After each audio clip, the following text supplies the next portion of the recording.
Today's episode is brought to you by Peter T. Bonsai.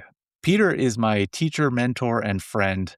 And on his website, ptbonsai.com, you can find copper wire, bonsai pots, and bonsai trees. I highly recommend it. I feel like not enough people know about this awesome resource. So at ptbonsai.com, first off, he has buttery soft annealed copper wire. I've been using it for several years. Peter has also used it for several years. Absolutely phenomenal wire. He's got bonsai containers and ceramics, both glazed, unglazed pots for you to purchase. And then lastly, probably the biggest secret is that he actually has bonsai trees available. So I feel like there's not enough high quality bonsai trees in the United States. Great spot to find really good trees is on his website. He's got deciduous, broadleaf evergreen, and conifers available. Some of them you do have to purchase. They're only available for pickup, but he does ship a wide variety of trees. He's got lots of trees for sale where you can buy them and he'll actually ship them to you in the United States. The good ones go quick, so I recommend checking back on the reg. Super great resource for trees, copper wire, and containers. Check it out at ptbonsai.com. Once again, that's ptbonsai.com. To baby trees. Bonsai. Bonsai. Bonsai. Bonsai. Close enough. The Black Pondo Podcast. Bonsai. Bonsai. Bonsai. Bonsai. Bonsai. Bonsai. Yeah. The Black Pondo Podcast. Hey, thank you so much. I really appreciate you talking with me. I have a tremendous amount of respect for you. And I guess I feel like you are the GOAT when it comes to collecting, which is greatest of all time. And so it's an absolute honor to get to sit down with you and pick your brain a bit. And I really appreciate your time. Thank you so much. Oh, you're welcome. Yeah. So I guess I was wondering if we could maybe kind of start towards the beginning. I was not sure how you actually got into collecting and how long ago that was. I guess I think the first time that I found out about you was on Evergreen Garden Works, Brent's old blog several years ago.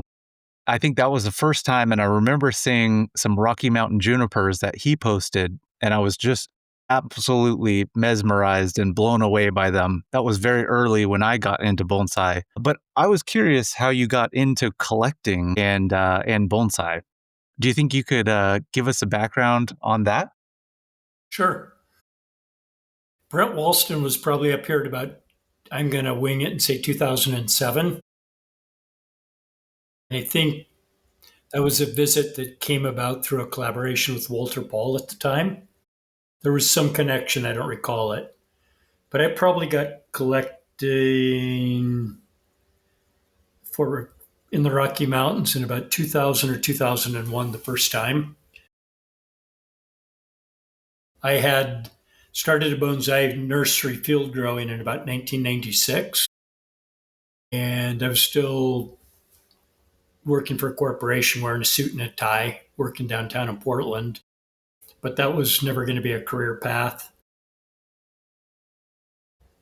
I just wanted to do I had a green thumb. It was something that you could actually do without having a pile of cash. You could start in slow and work towards it. Field growing turned out to be a labor of love. So I never really made any particular money at it. There were lots of years I lost money. But at some point, the internet wasn't really a thing back then. And so what was online would have been super basic, horrible stuff. But I read a lot, and I'd read every bonsai book there was. And there were a lot of the English book writers that, mostly they were book writers, but they wrote about bonsai too.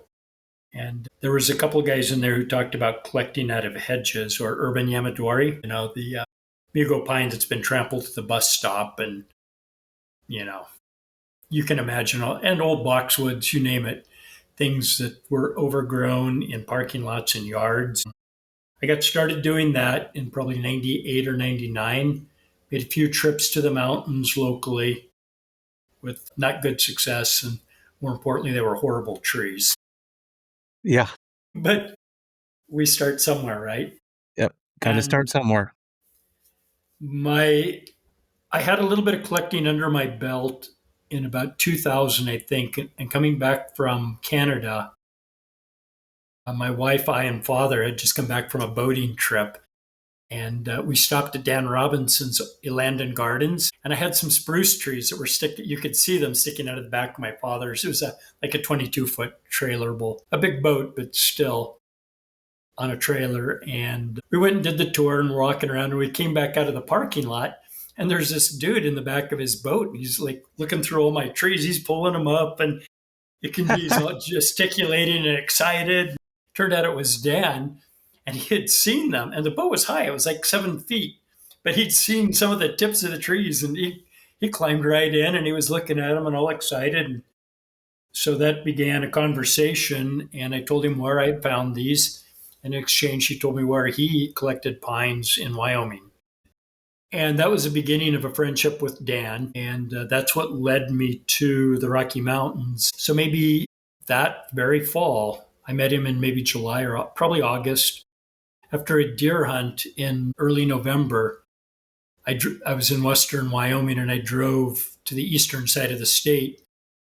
And it was cold and snowing. And it must have been right after Thanksgiving because there were still elk camps with pumpkins carved sitting on the side of the road in the middle of nowhere. And there's about 8 inches of snow and ice. But I still managed to get about 18 trees. And 2 or 3 of them were good.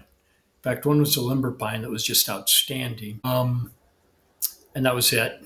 I mean, so jump ahead a little bit. I brought those back and I was selling trees from my field. People would come out to look at those and would get distracted by the collected trees I just bought home and wanted to buy them. Where'd these come from? How much would that be? Can I have it?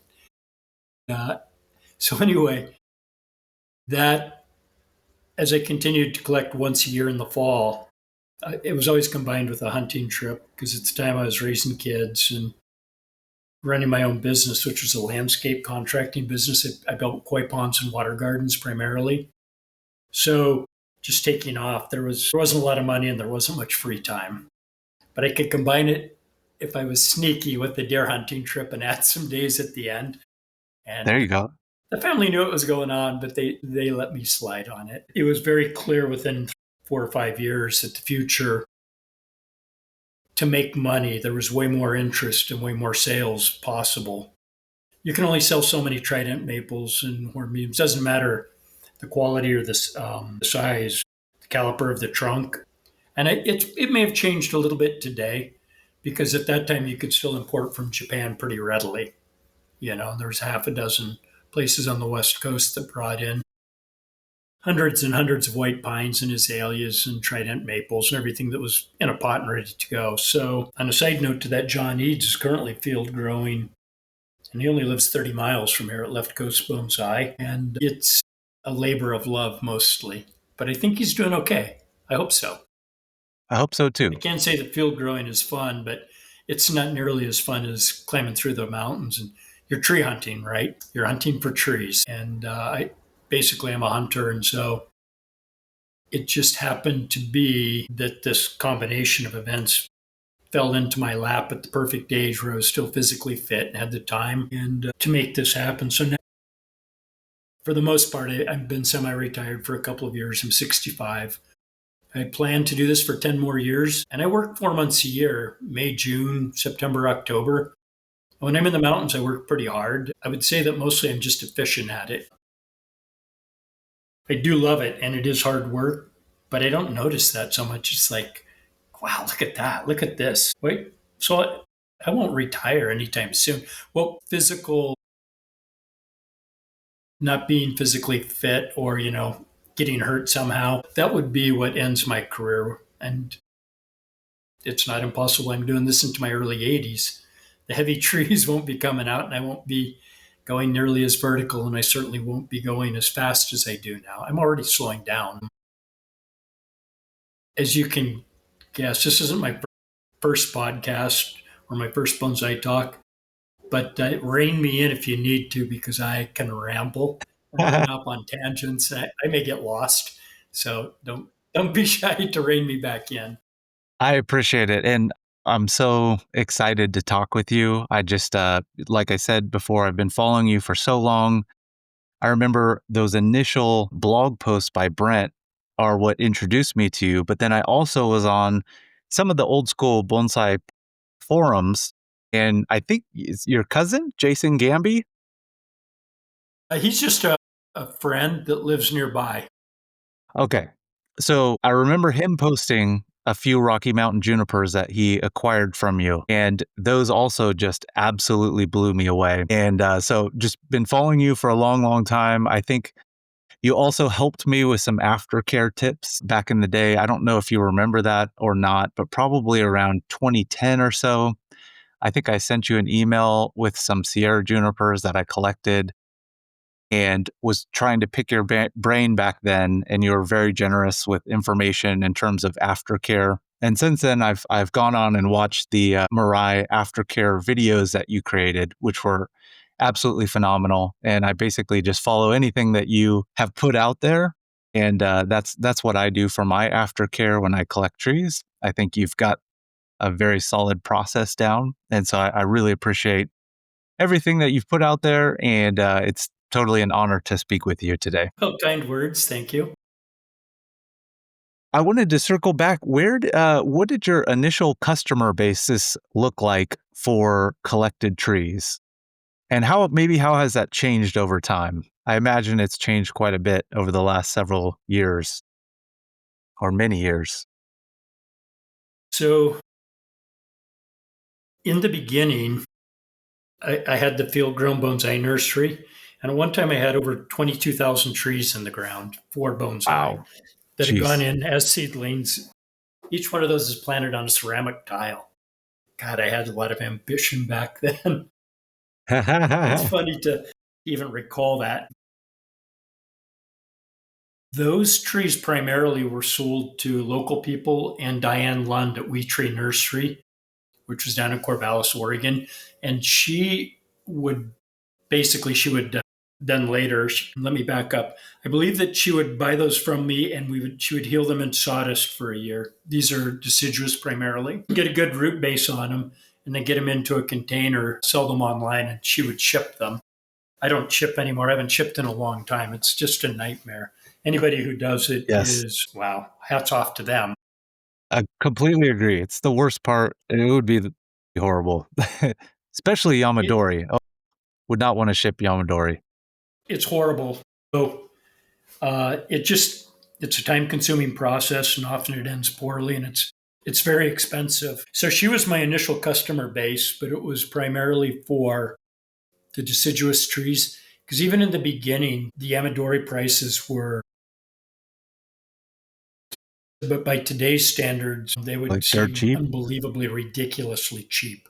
If you saw what some of that stuff sold for as recently as 2012 or 14, you would look at those trees and say, wow, I wish it had been 10 years earlier. That's not so much me being able to raise my prices, which is a factor in that, but it's also about the understanding in America of what a high quality tree is and a bigger, broader base of people that are willing to risk a large sum of money for high end trees.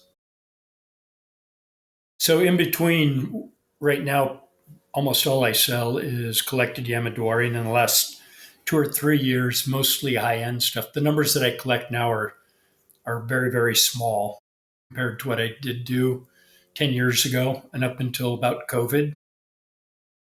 How many trees are you collecting these days compared to previously? Maybe 120 to 150 trees this year.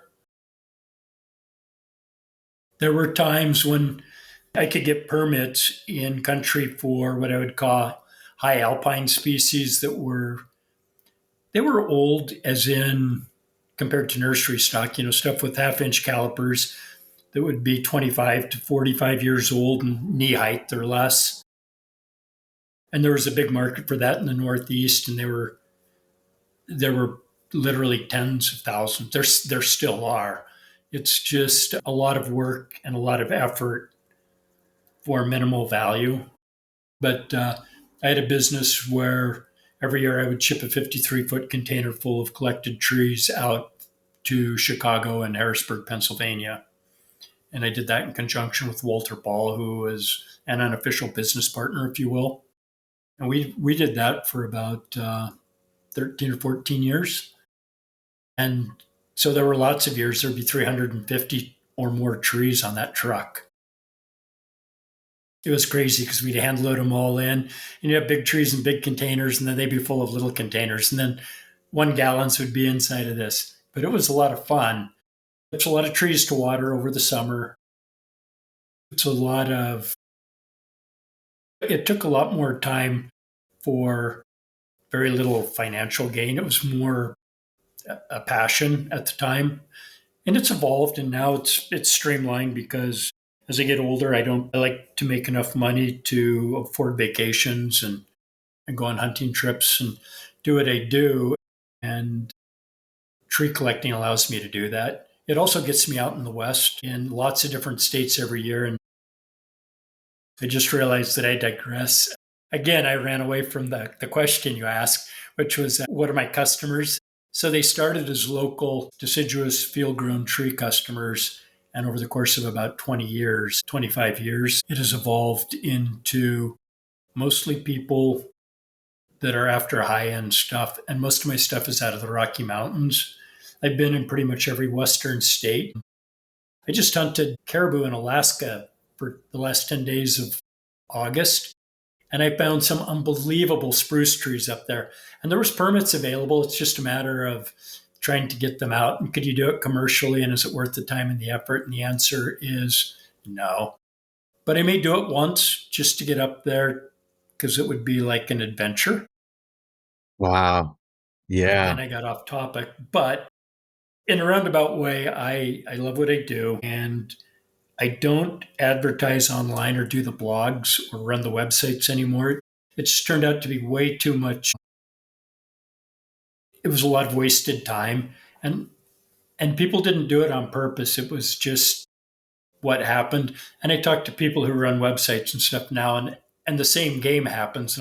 I'll just paint a quick picture. Somebody would reach out to me and they'd say, I've got $300 and I'd like to get a nice conifer. You pick the brand. Ponderosa pines, by the way, are my favorite tree, and I collect more of them than anything else. Very nice. So I'd send them some pictures of trees, and trying to say, well, how much do you really have to spend? What characteristics are you looking for? And you don't typically get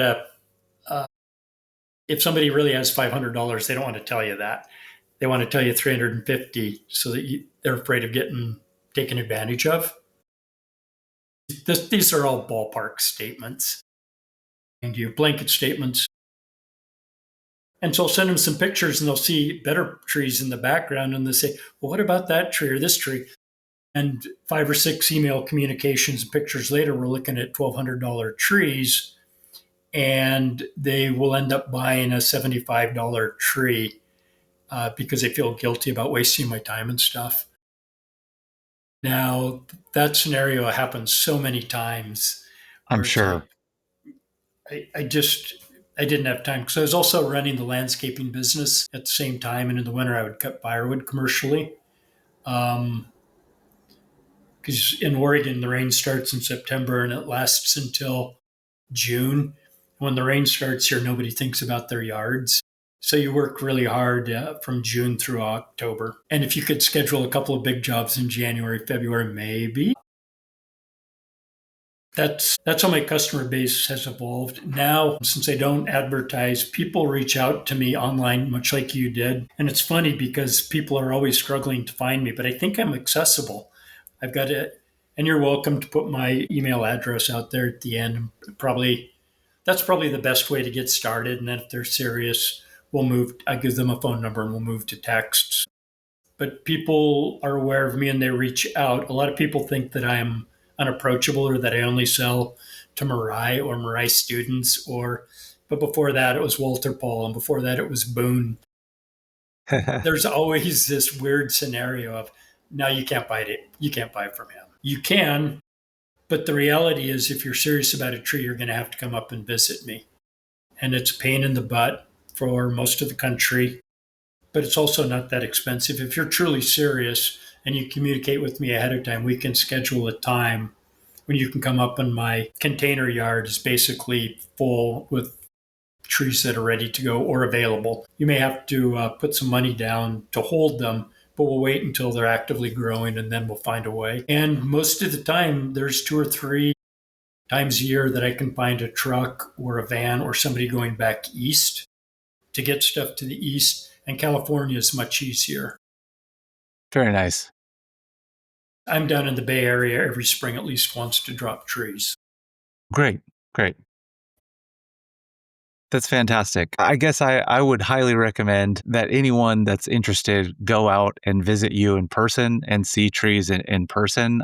I think I still feel bad about this because I purchased a tree from you a long time ago. Well, it's been a few years now, and I didn't realize the scale of the tree. And I should have gone out like you recommended and actually saw it in person. I think it's very hard to judge the scale of trees, even for people that have experience from pictures and videos. And in person, you can tell right away. Whereas in images, it can be challenging to determine the scale. And so I think that's the best way to do it is buy a tree in person, if at all possible. I remember the scenario you're talking about. That Ponderosa was a monster. It definitely I think was. that's what we're talking about. Yes. And you, in my opinion, you made the right decision by the way the circumstances of that worked out and changed. But the other thing I would say is just like if you look at trees, you miss a bonsai exposition or a show and you see the trees, even if you're experienced and aware, seeing 3-dimensionally onto something that has a lot of character. And I'll say on a side note that if you're buying Yamadori from me, what you're after is you're looking for trunks and age or the appearance of age that the hand of man just really can't do a very good. We can't compete with nature.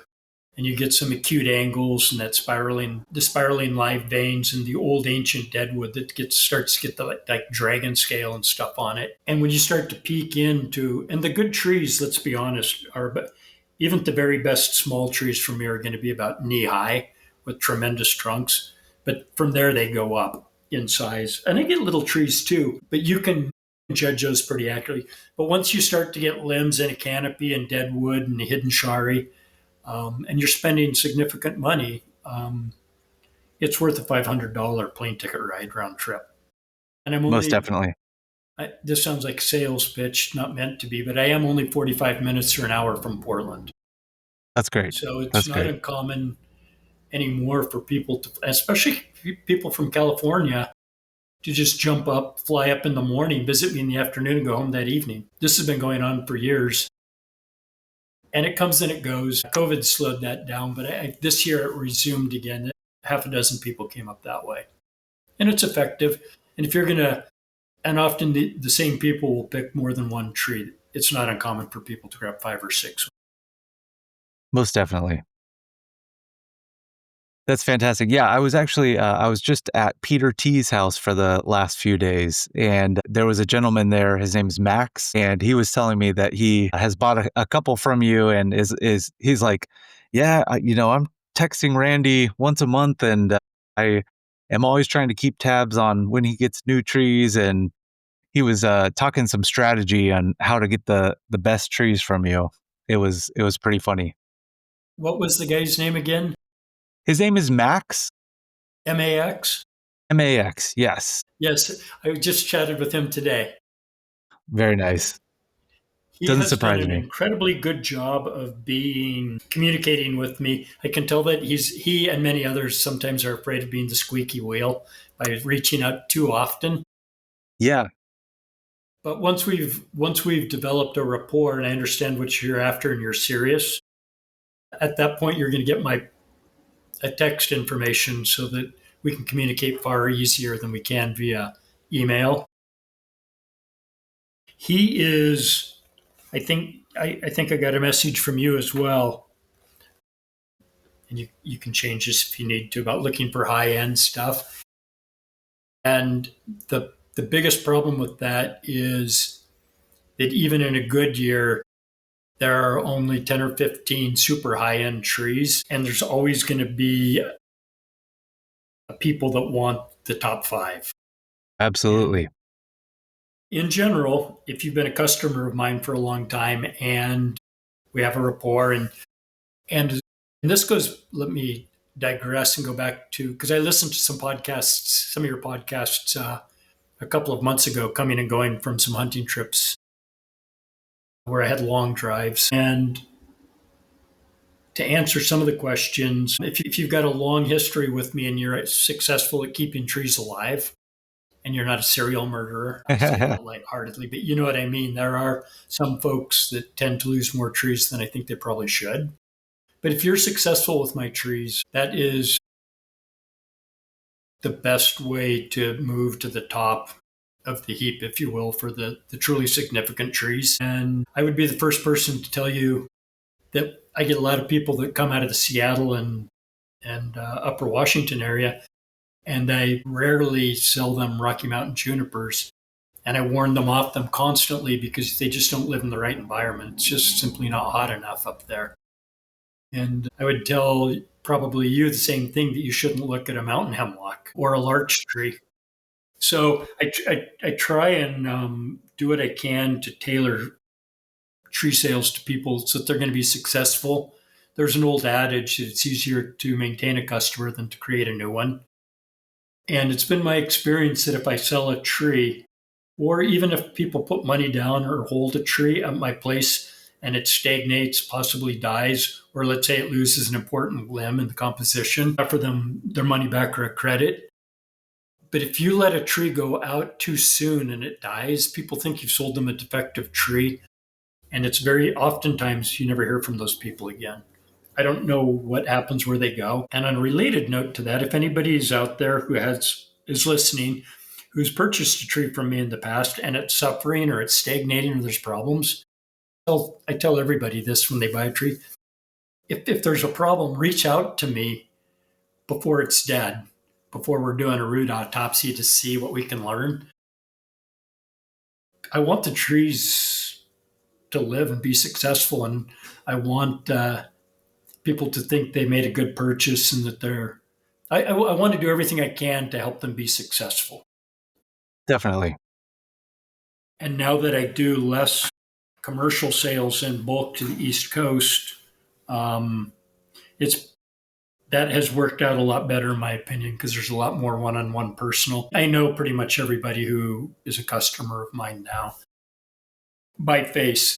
I've met them. They've been out here. And as you probably know, Ryan Neal's outfit is only about 4 miles from me. So it's not uncommon that people come to see him or visit his garden or participate in his classes, and then I meet them through that. I try and go up and say hi to every class. When it's fun. And I do like bonsai people. That's great. That's great. Awesome. Well, I absolutely respect everything you just said, and that makes total sense to me. I mean, I think it's fantastic that you care about the trees and you want to see them do well and be successful and survive and thrive in the future. So I really like the strategy that you have there. And I think it only makes sense that you have repeat customers and ones that move up to the top of the line. I completely get that. I think it's all about building a relationship with someone like yourself and making sure that you show them that you do what you say you're going to do, and you're a stand-up person who has good, at least horticultural skills when it comes to bonsai and can keep these trees thriving, because we really need to respect them, as these things are often very old and ancient. And we need to show a whole lot of respect to these trees. So I love everything that you just said. Well, thank you. One thing that I say this all the time, in general, the trees, some of them can be quite old, but they're almost never as old as everybody thinks. I would be the first one to say that the two, and I've collected, I don't want to say the number, but when we add up all the little dink trees, that, the number is high. And I think only twice in my career have I collected a tree that was legitimately 1,000 years old. and they were junipers. But I see some extreme ages out there that Yeah. it's just not the case.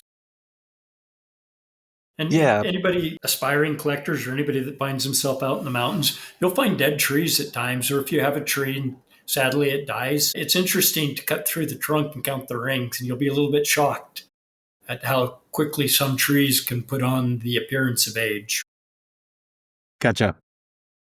I have been in California a few times, and I also know that the Sierra junipers and the California junipers are relatively young trees. I'm routinely surprised at they can grow very fast. Not always, but anytime you look at a ring count, you'll see how trees will have a period of good years and bad years. Sometimes they can put on 2 inches in 10 years.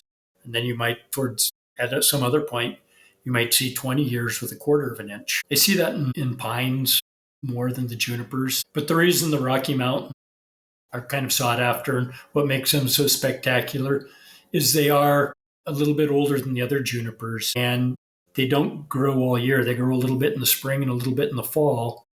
And all of this is my opinion based on observation. I could be wrong, and I'm happy to change my opinion when I am, because I like to learn too. But they basically go dormant in the summer with a lack of rain. And they basically, when it gets so cold, they shut down in the fall and lay idle until spring.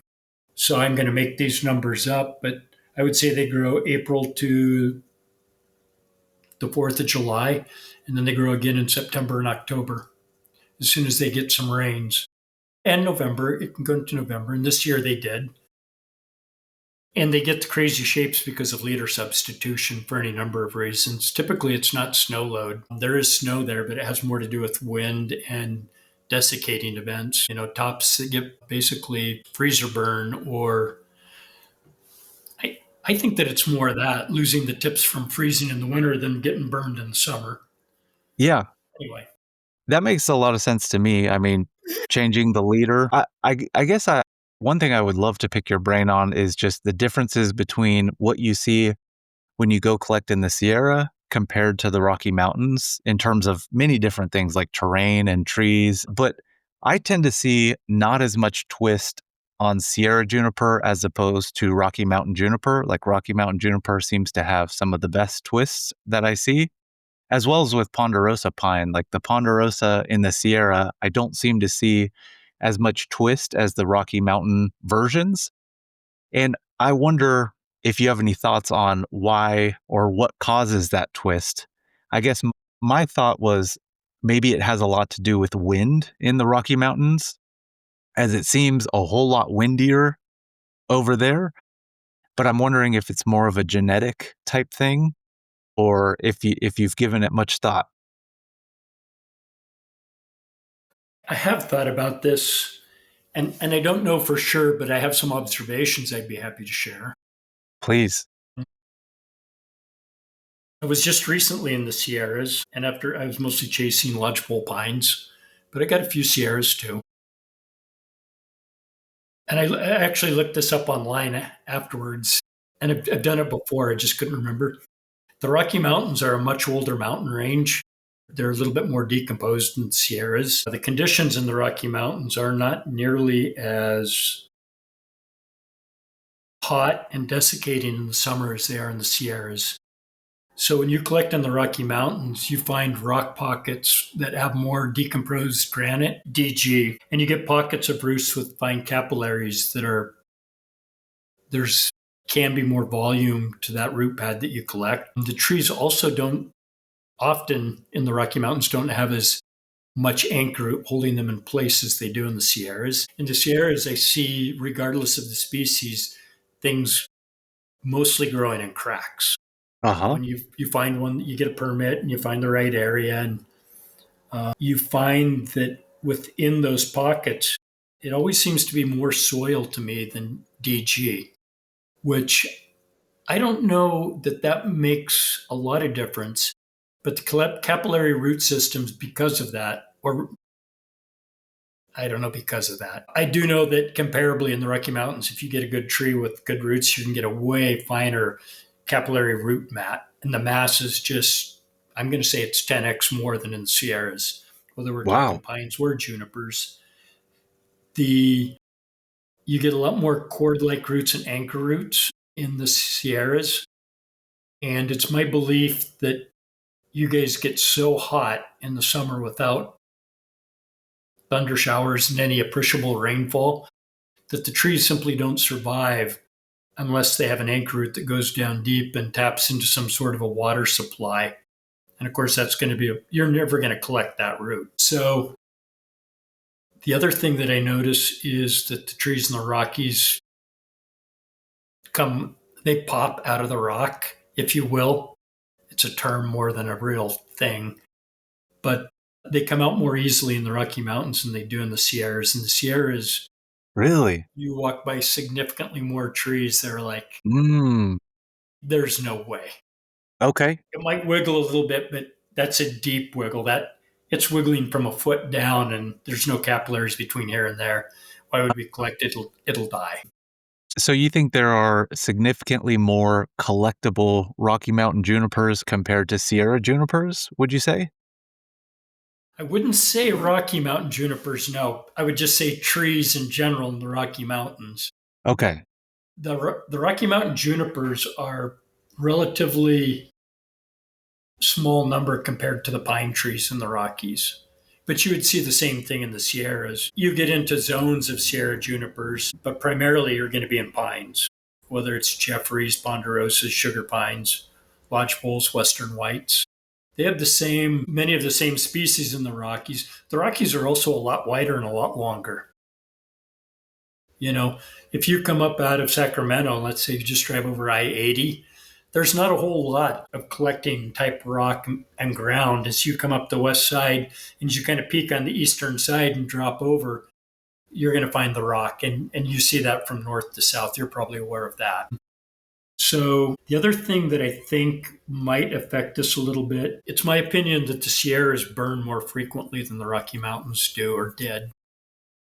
I'm sure that's true. And fire, and I've gone back and forth with this with people often, not often, but it's a recurring theme. Yeah, collectors are going to get trees, and especially they're going to get them where the road comes close to accessible rock, not too steep, fractured, up or down. But once you get a half a mile away, there's relatively little collecting activity. If you get out 1 mile and 2 mile away, especially if you go downhill, nobody thinks to go downhill. People, if you're going to ask somebody at this road on the side of the hill which way they're going up. Nobody thinks to go down. This is a tip. Nobody wants to pack the load back uphill. I understand it's not always a super awesome thing, but suck it up. If you want a good Definitely. treat, go where the other guy hasn't been. Most definitely. So there was one other thing I wanted to add. Think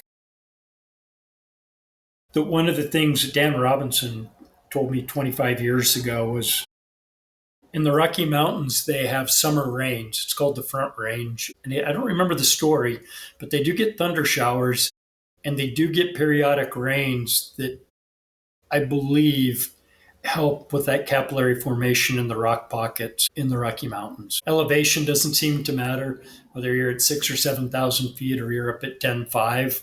It's just trying to find the right microenvironment. Yeah, And they're scattered. definitely. What do you look for to determine that a certain spot is a really good area and would likely yield high quality trees for you that would yield high quality Yamadori? What are some signs that you're looking for? Is it the rock? Are you looking for other ancient big trees? There's like, I'm just going to ballpark it and say there's a half a dozen things. There's a couple I'm not going to share because, well, I'm just not. Yeah. But what I would say is how accessible is it and what is the return trip look like? So how far am I willing to go? What kind of elevation drop? You've spent time in the mountains, I believe. And there's lots of times you get good ground that's fairly horizontal. And then you get to a deep canyon or a crevice that it's manageable. You can go down and go up the other side. But do you really want to bring a 150 pound pack back through that chasm. So that would be a case where I know there's likely to be good trees over there, or the possibility is there, but the return route is something I'm either worn out, or it's not worth the effort, or lazy. Basically, if I don't do it, it's because I'm feeling lazy. But looking for small trees, you would never expect to collect a Christmas tree if you were hiking through the Coast Range here in a mature forest, right? So looking for some size compatibility. In a lot of places, it's trying to find rock that's not too steep. You can find yourself out in places where you really should have a rope. And I work alone, and I try not to do that because you don't have, if you fall 10 feet even and land on rock, it's It's going not to good. hurt like a lot. And Yeah. nobody's going to see you cry. You're just going to be there weeping in the dust all alone. And then you're then you're going to limp back to the car. And yeah, it's just sad. Don't do it. Yeah. I've taken a So few falls. safety, I guess, would be that. And I like to do what people would call pattern recognition. If I'm on like an eastern slope and I can look north or south and I can see that there's other buttes or prominent ridges that look like the one I'm on and I just had success, you should go look there. I can also tell you that sometimes you'll find benches or little knob tops, if you will, that are super productive. And there's another one 200 yards away, another 200 yards beyond that. And you just really clean house on the first one. You get to the next two and there's no trees, or they're there, but they're locked in tight. And the microenvironment looks identical, the same face, elevation, same wind. But that is probably the best way to start is if you find success in an environment, take a little time and observe what's going on, what makes this unique. And when you see that again, do your best to remember and look there. And elevation up and down doesn't matter as much at I think that it's sun and wind would be the overwhelming. If I was going to pick two that matter the most, it would be that. But I'm probably wrong as often as I'm right. So I asked you earlier, I think briefly, but I don't know if we settled on a firm answer. Do you think that a twist within Ponderosa specifically, do you think that it's the result mostly of just genetics within that pine? Do you think it's from wind? It's from leader transitions, or kind of a combination of everything, or any other thoughts on twist in particular? I can't answer that specifically, but I can tell you what I see. And I'm really good at observation. I mean, this is what I love, so I pay attention to it. You were helping me set up the computer earlier. I don't care about technology. I won't remember what you helped me with 3 days from now because it's not important to me. But when I'm in the Sierras, I simply don't see twisty, convoluted corkscrew trees of any species. I'm going to relate that to age a little bit, would be the best guess. And when I find what I would call a corkscrew or barber shop type pine, it's way more common to find it in a pine than it is a juniper. Not always, but most of the time, it's my opinion that tree grew and it had an anchor root that goes down into the rock and holds it in place, right? And at some point, the tree's bigger, it gets to a certain size, and that root strangles and dies. And very often, the corkscrew pines will have a bulb base, a pineapple base. Looks like a tulip bulb. Not always, but it's not uncommon. When that happens, you've got too much, the nutrients from the top of the tree are getting, they're trying to get to the roots, but there's nowhere to go. The roots are probably growing, they might be down there. They might be a 1/4 inch thick and a foot wide, growing in that seam of the rock. There's an imbalance. I think when that taproot dies, I think that the older trees, and this is just a guess, that for whatever reason, over time, they have had the cambium layer and the nutrient feed is working in a clockwise motion going up. So when all of a sudden you take a lifeline and remove it 70 years later, you've got dead shari spiraling up the trunk because the pine, we talk about it in junipers all the time. You cut a root and it could be affiliated with a branch or a crown, that they Yeah. have different specific areas. Pines can do that too. There's no question. When you see a corkscrew tree, typically it's a little bit older than some of the surrounding trees. But I also believe that it's genetic because there are times you'll get into a bench or a pocket and you haven't seen a corkscrew tree in 3 days and you've walked by 40,000, and all of a Yeah. sudden you're looking at three or four within a 100-yard radius. And I've seen the same thing with cork bark pines, Yes. that can be a genetic thing where it's like, oh, look, there's three here and I haven't seen one in a year and a half. That's not random. Yeah. No, that makes a lot of sense to me. If you think about pomegranate, we have pomegranate that grow straight up and down, right? And then there's a twisted pomegranate variety, which you can reproduce consistently through cuttings. And it seems to start twisting at a certain age. So it would seem that there has to be something genetic. And also the fact that we don't see the twisted ponderosas in the Sierra make me feel like it is genetic. It's probably mostly genetic. I wonder if what you were talking about totally makes sense earlier as well. But there has to be a big genetic factor there, I would think. I would I would agree. And as you were saying that, a couple other things dawned on me. That I literally just came home from the Sierras a week ago because you guys are having up until just a couple of days ago, you were having a no snow winter, and I was up high at 7,000, 8,000 feet. It was 65 degrees. I worked in a t-shirt for 3 days with my dog, and there was the occasional snow patch, but it was gorgeous. And I digress, but I took a lot of pictures of really old Sierra junipers. Really, they're vertical trees. They're upright. They've got shari and twists and deadwood on them. And in some of those old Sierras, you will see spiraling live veins. I don't see it on the smaller trees, but I don't ever see that on old mature pines, whether I'm in the Sierras or in the Rocky Mountains. You don't see a 100-foot tall tree that's 2 feet in diameter with shari. I don't know why that is, but if it's genetics, at some point windstorms or something is causing them to blow down because they don't get to that age and maintain because you don't see them. And I don't know enough about the California junipers, but you don't see much shari in the way of Utah junipers either. And I've been around tens of thousands of them. Their shari lines are literally straight up one side of the tree.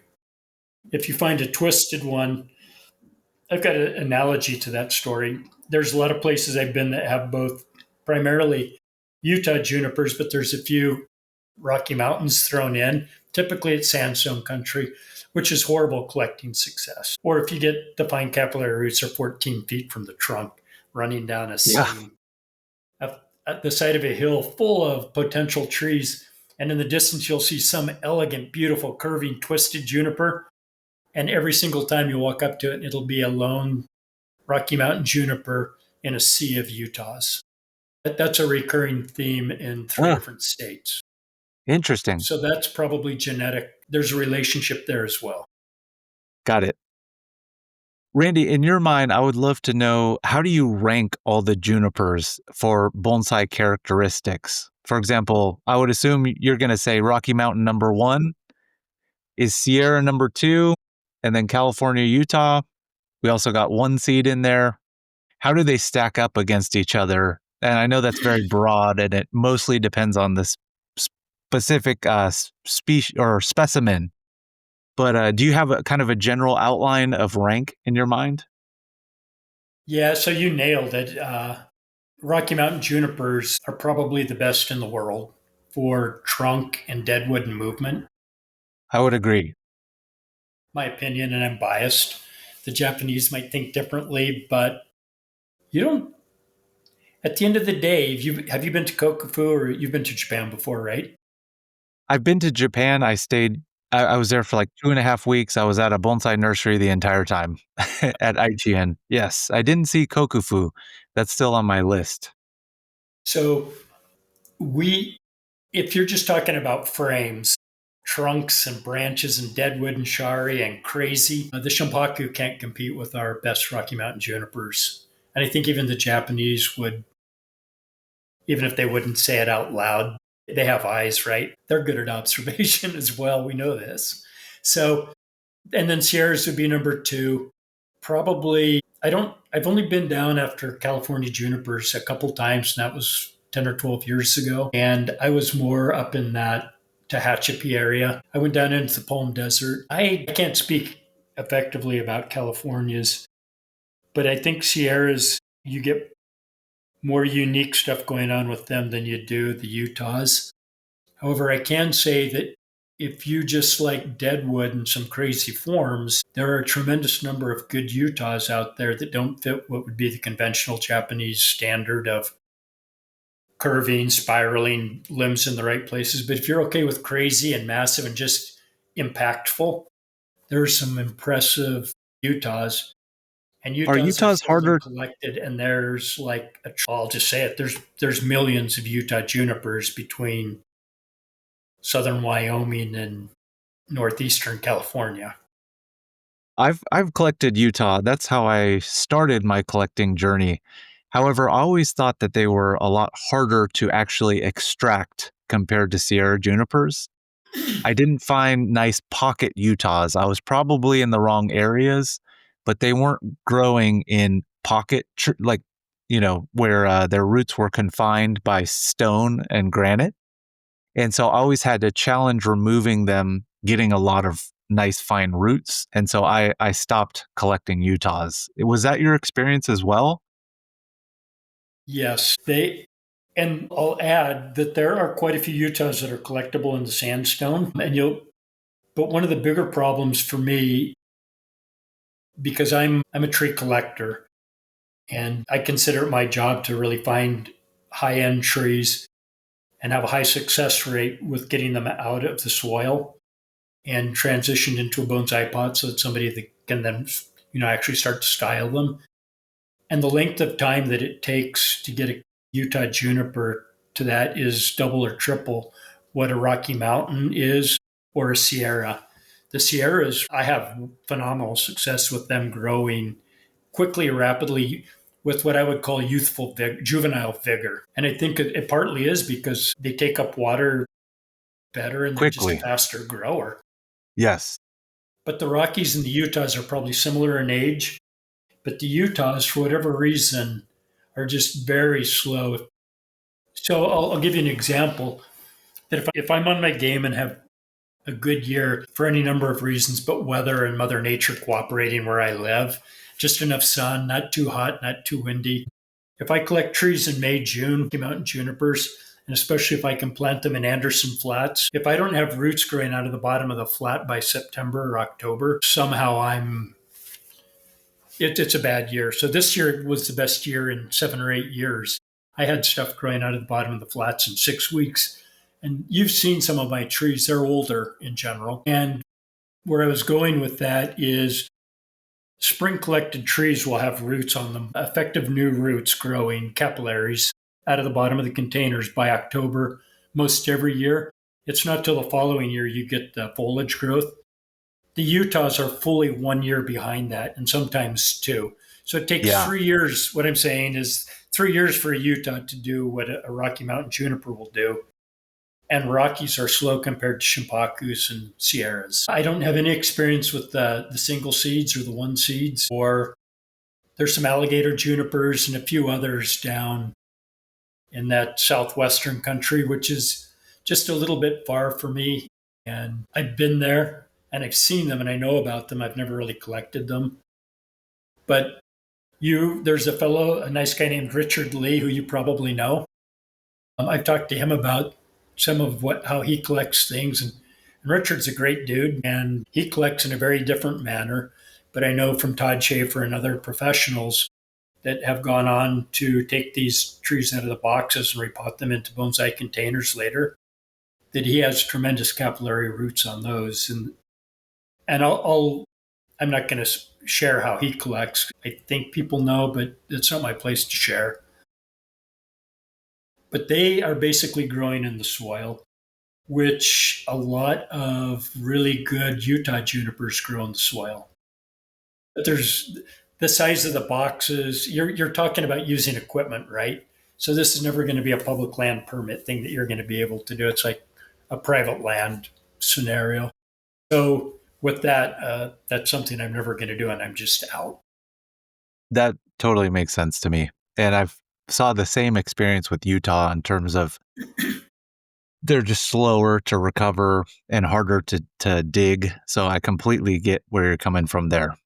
One thing Would that you, I would share that might be helpful to some of the people listening, the Utahs that I typically see are growing in sandstone. Sandstone has cracks and fissures, and if you worry enough trees, go up and wiggle them. Periodically, you're going to find one that has that fine capillary root structure close. But they also grow in basalt a lot, and I won't even get out of the car to go look at trees in basalt yeah. country, which Yeah. is most of Oregon. Got it. It's just Got it. painful to see 100 trees that are uncollectible. Makes sense. Can you name, and this may be a very long list, so you might not want to name all of them, but do you know every type of tree that you've collected? I would assume, or you could even just throw a guess out there. Is it 25 different subspecies of trees Oh, well, or species? I would say if you're talking about like there's shore pines and there's lodgepole pines, same tree, but they're Yeah. a little bit different. But I would say it's probably in the 20 tree range, Okay. give or take. When I had the So, nursery, I had something like with the different cultivars at one time, I had 122 different species in the ground. wow. Wow. Let's be honest, you can have 5 different kinds of larches and 7 kinds of black pines. So that number, you could push that number into the hundreds if you wanted easily. Yeah. What are the top 5 species that you've collected?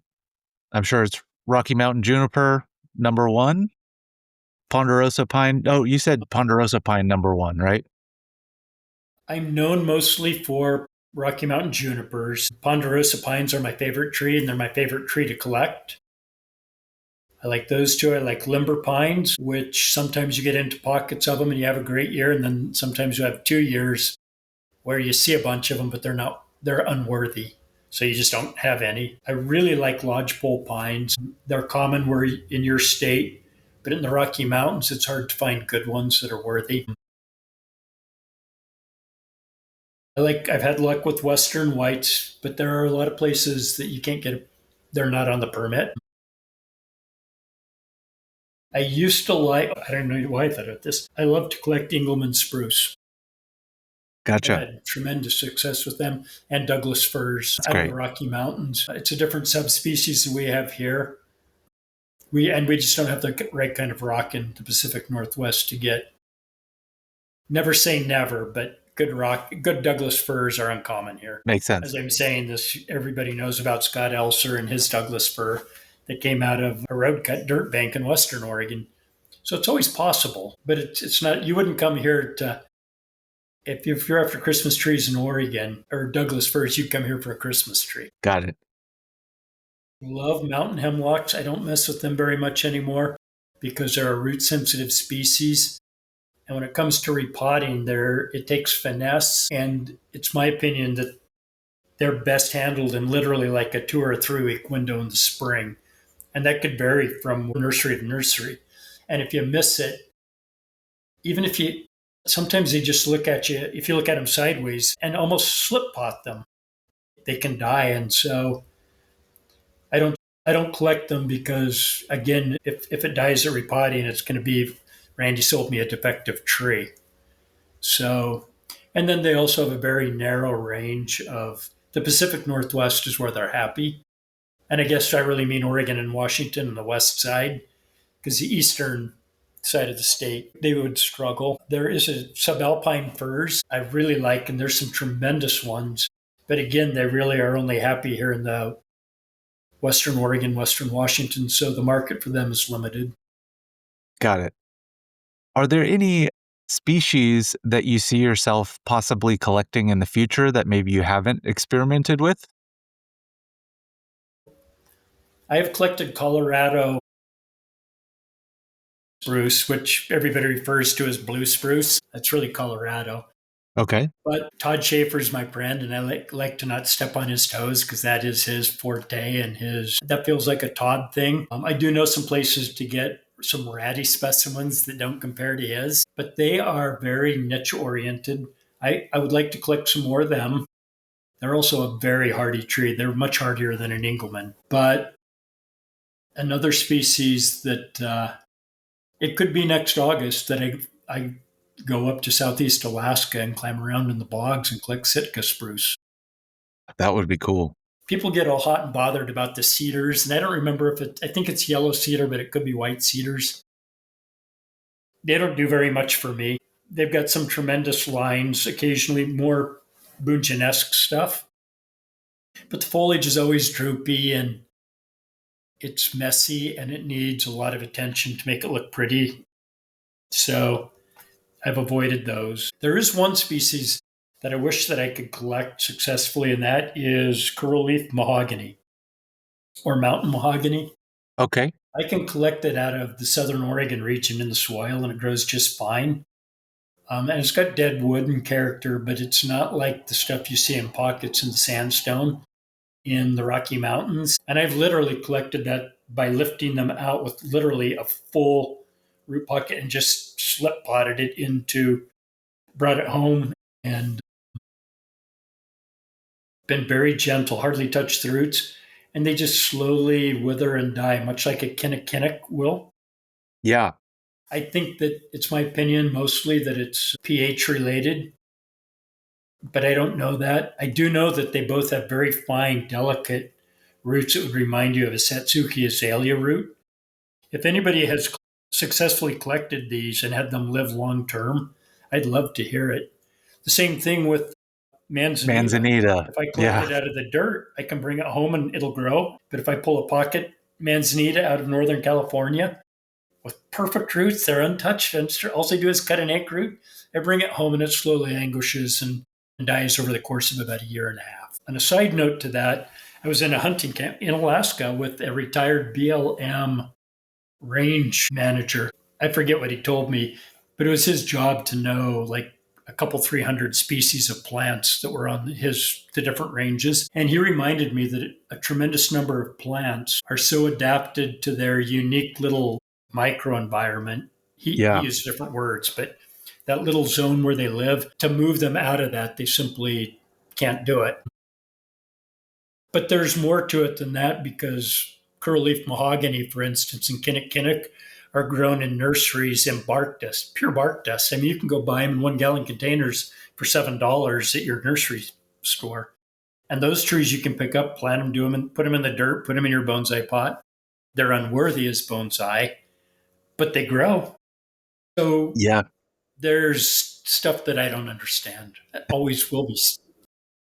Sure. Yeah, that's so interesting. And personally, I am a massive fan of manzanita.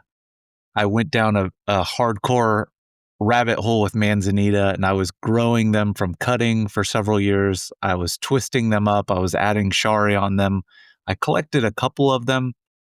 I wonder if it has to do with the beneficial fungal relationships, the mycorrhiza and the mycelium that's going on within the plant.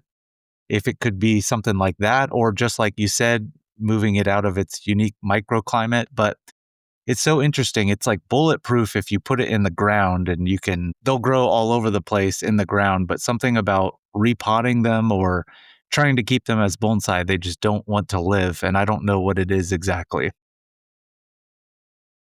So I guess I agree with what you're saying. And when I said like microenvironment, I would include the beneficial bacteria or the mycorrhizae as part of that, the system from the Yes. mountain versus your yard.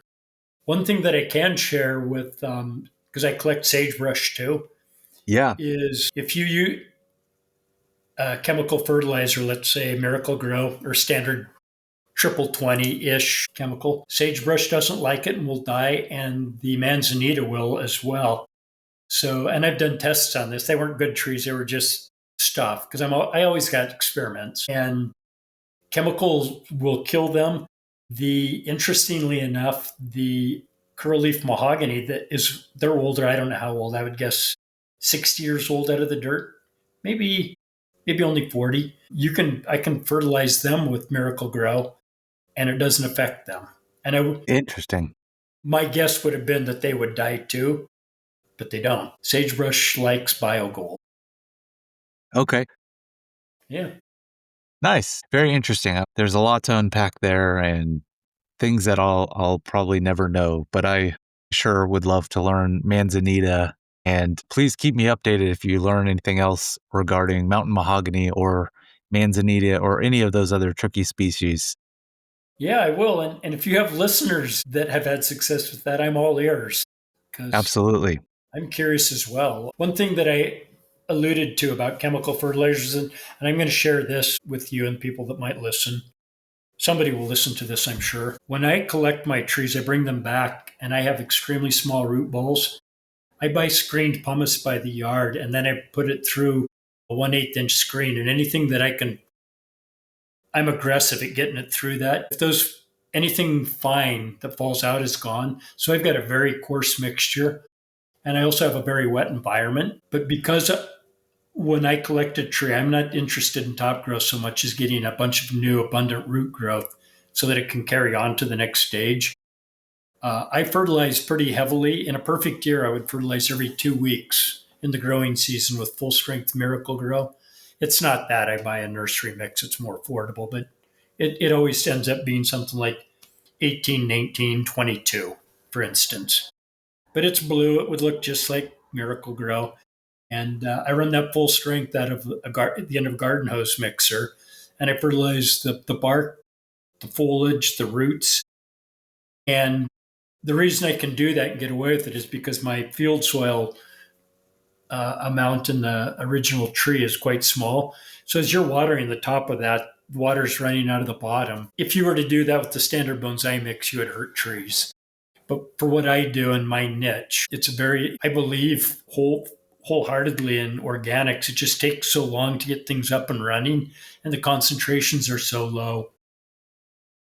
One thing that we haven't talked about, but you've heard it in some of my other aftercare things, is I always think of collecting a tree like sending a person into surgery.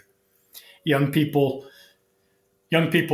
up and bouncing around in a day or two. Older people might take 3 or 4 days to be up and bouncing around. And the longer you're in the hospital languishing, the better your chance to get a staph infection or pneumonia. So the faster you can get those trees out of the ground and growing and flourishing. This is important, in my opinion, it's my opinion that tree not only is available for sale sooner, but more importantly, it doesn't have like a blemish on its record where it lay dormant and sickly for a year and a half. Sick trees that have become sickly and then get healthy, it's not uncommon for them to become sickly later on. That's a real thing. That was just an analogy I share, but that's why I use chemical fertilizers. And I actually do have bonsai trees at my house and up at Marai that are in three-way mixes. They don't really get the Miracle Grow. I do get them Gotcha. with it, but it's not the same regimen. Gotcha. So Gotcha. be aware. Yeah. Yeah. Yeah. The aftercare video that you did for Mariah, I thought was just absolutely phenomenal. And I follow all those things. So whenever I collect a tree, first off, I try and get as many fine roots as possible. I put it in a nice tight box with sifted pumice, and I use like a medium to coarse grit of pumice. I try and get that balance of water and oxygen. I set them on the ground like you recommend, and I've had very good success. And generally, I put trees in full sun right away, my Sierras, and they start growing very quickly. So I really appreciate you putting out that resource. I think it is a very good resource for learning about aftercare. I'm happy to hear that you say that and have had success, because there have been 2 or 3 students in the last year that have been up at Marai. I've had at least 2 of them specifically say, "What do you think about the fact that you put out all that aftercare information?" These guys both live in the Rocky Mountains, and they both said, "Some of the stuff you talked about, I didn't understand the sawdust or why we'd put it on the ground, but I did what you said. My success rate has gone through the roof. And he says, so now any collector can kind of do what you want. How do you feel about that? And I've told them, I say, I vacillate back and forth on that because it does affect my livelihood. But at the end of the day, it was the right thing to do, and I feel good about it. Because I think that anybody that is truly interested in Yamadori should go collecting once or twice. It's probably going to turn out not to be their thing, but they're going to learn a tremendous amount of respect for what it takes to get those trees out alive and have nice ones. And they're also going to learn a tremendous amount about what their own abilities are. And okay, here's a tree in the mountain. How am I going to do this? Oh, look, this is going to be really important here. And that doesn't seem to matter at all. And it's a learning curve. It's just like anything else. It broadens your experience with trying to keep a living thing happy, healthy, and vibrant in your world. And what could be bad about that? Absolutely. You know, I wanted to ask you a bit about your personal collection. Do you have a lot of bonsai trees that you keep at your house or at Ryan's house? Like, how many personal trees do you have? I think the number is down. I have about 85 trees in my yard, and I just have a small lot in a little town, a corner lot, and it's maxed out from one end to the other. I have 300 trees in the ground here, The field growing 300?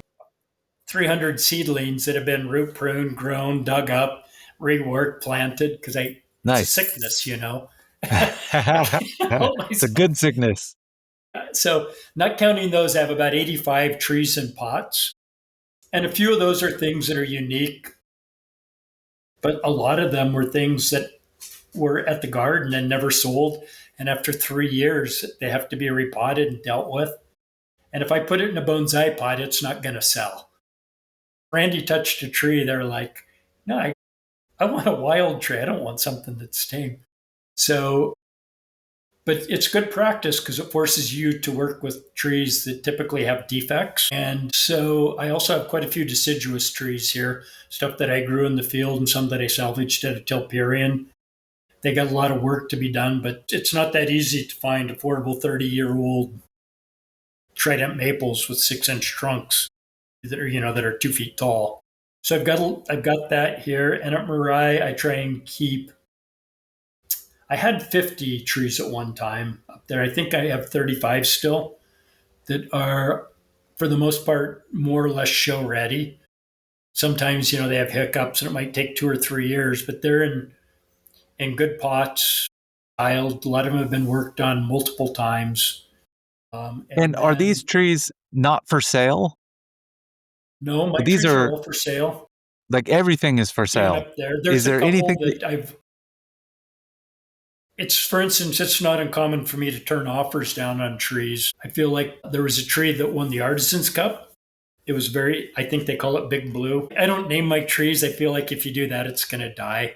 I have koi fish. If you name a koi fish, the heron's going to stab it. It's going to get sucked down the bottom. Something horrible will happen to the named fish.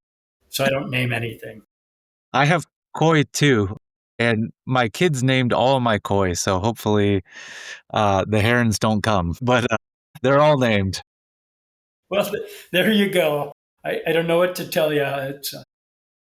It's good to be optimistic. Okay, well, that's good. That's good.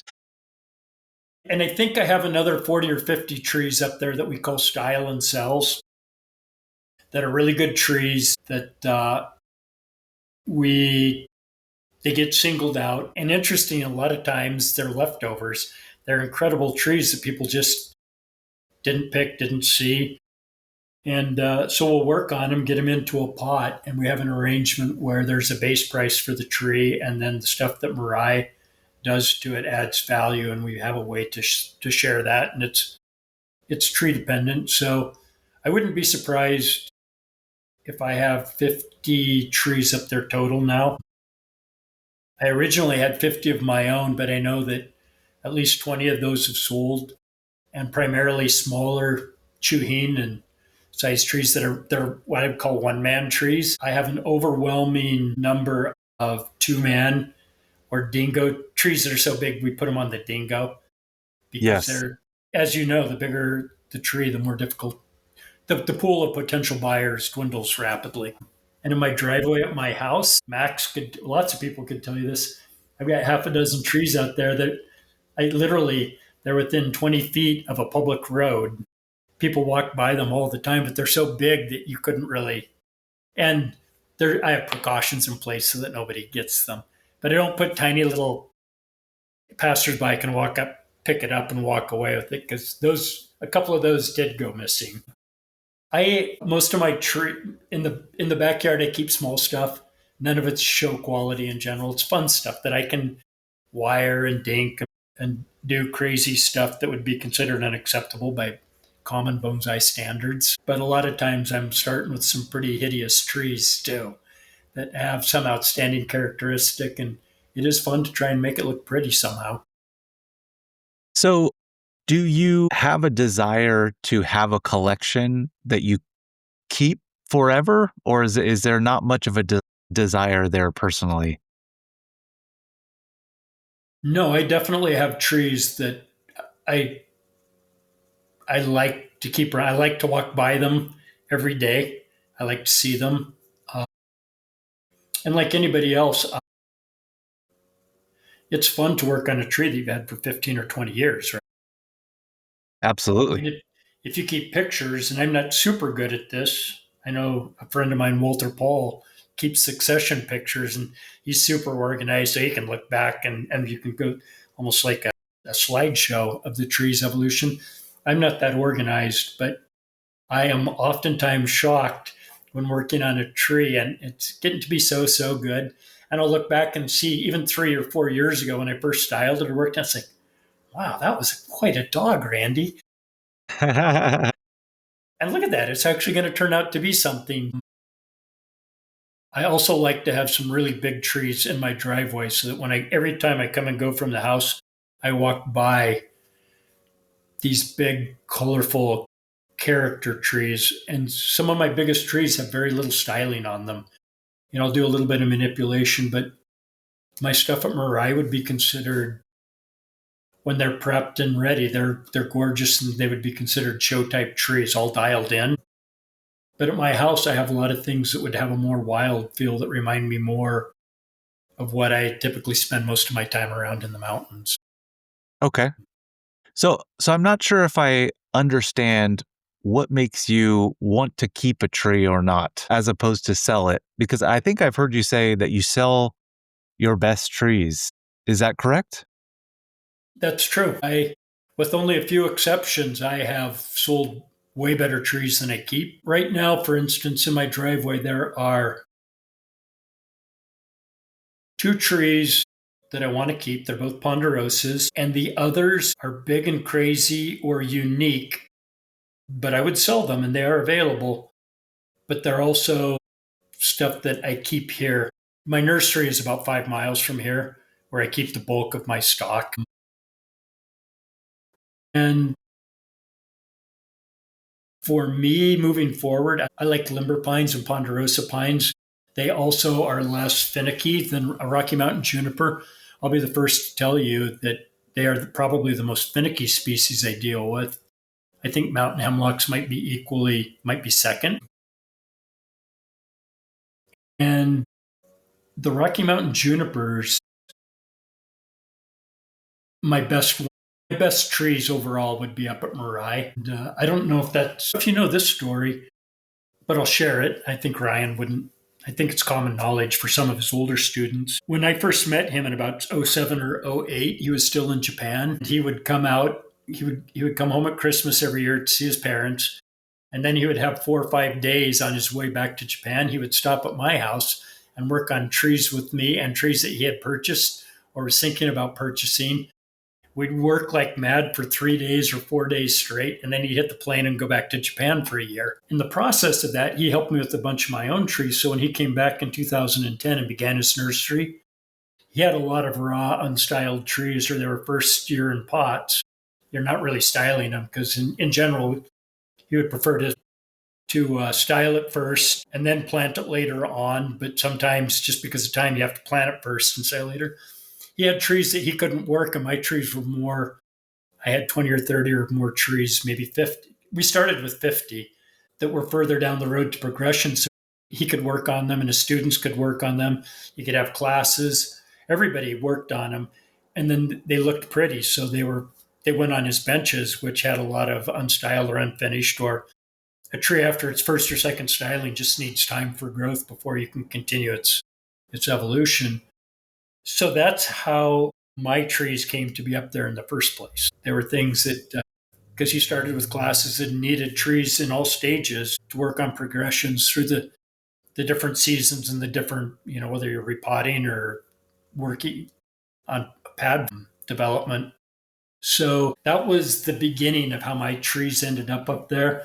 And what's left are, I would say there's probably 25 out of those 50 that have been up there for 15 years now or close to it. Wow. And you've probably seen some of them. I've had several trees in shows over the years.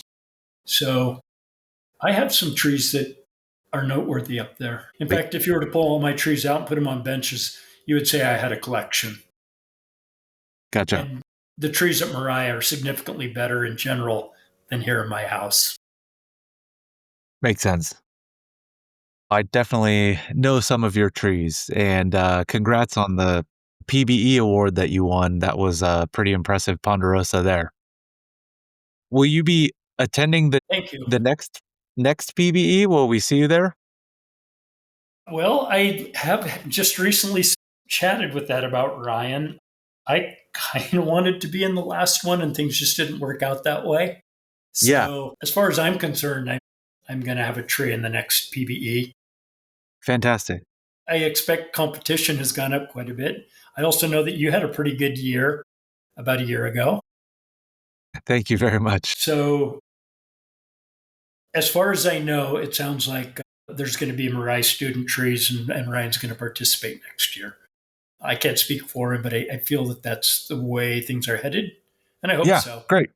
Do you think you'll vend there? I had more fun at the expo with just meeting people and the camaraderie and people just being happy and friendly. As that was about as much fun as I've ever had at a bonsai show. So Awesome. those two guys worked pretty hard to make it happen, and they must have. They must not sleep very much. I don't understand it, but they're going to do it again. It's a lot of work, I'm aware. Yes. Yeah. Shout out to Eric, Jonas, and now Andrew. They put in a tremendous amount of work. I think that it sounds like they've created maybe some systems that they've been able to put in place. However, even with those systems, I'm sure it's just a crazy amount of work that they still have to do. And I think they deserve just a ton of credit for everything that they've done. So I'm really happy to hear that you will be there. Do you think you'll be vending as well as showing a tree? I would like to vend, but I don't really know. I can say that if you're vending, it's better to show up with trees that are established. And I got picked pretty clean this year. Got it. Okay. I can say that since COVID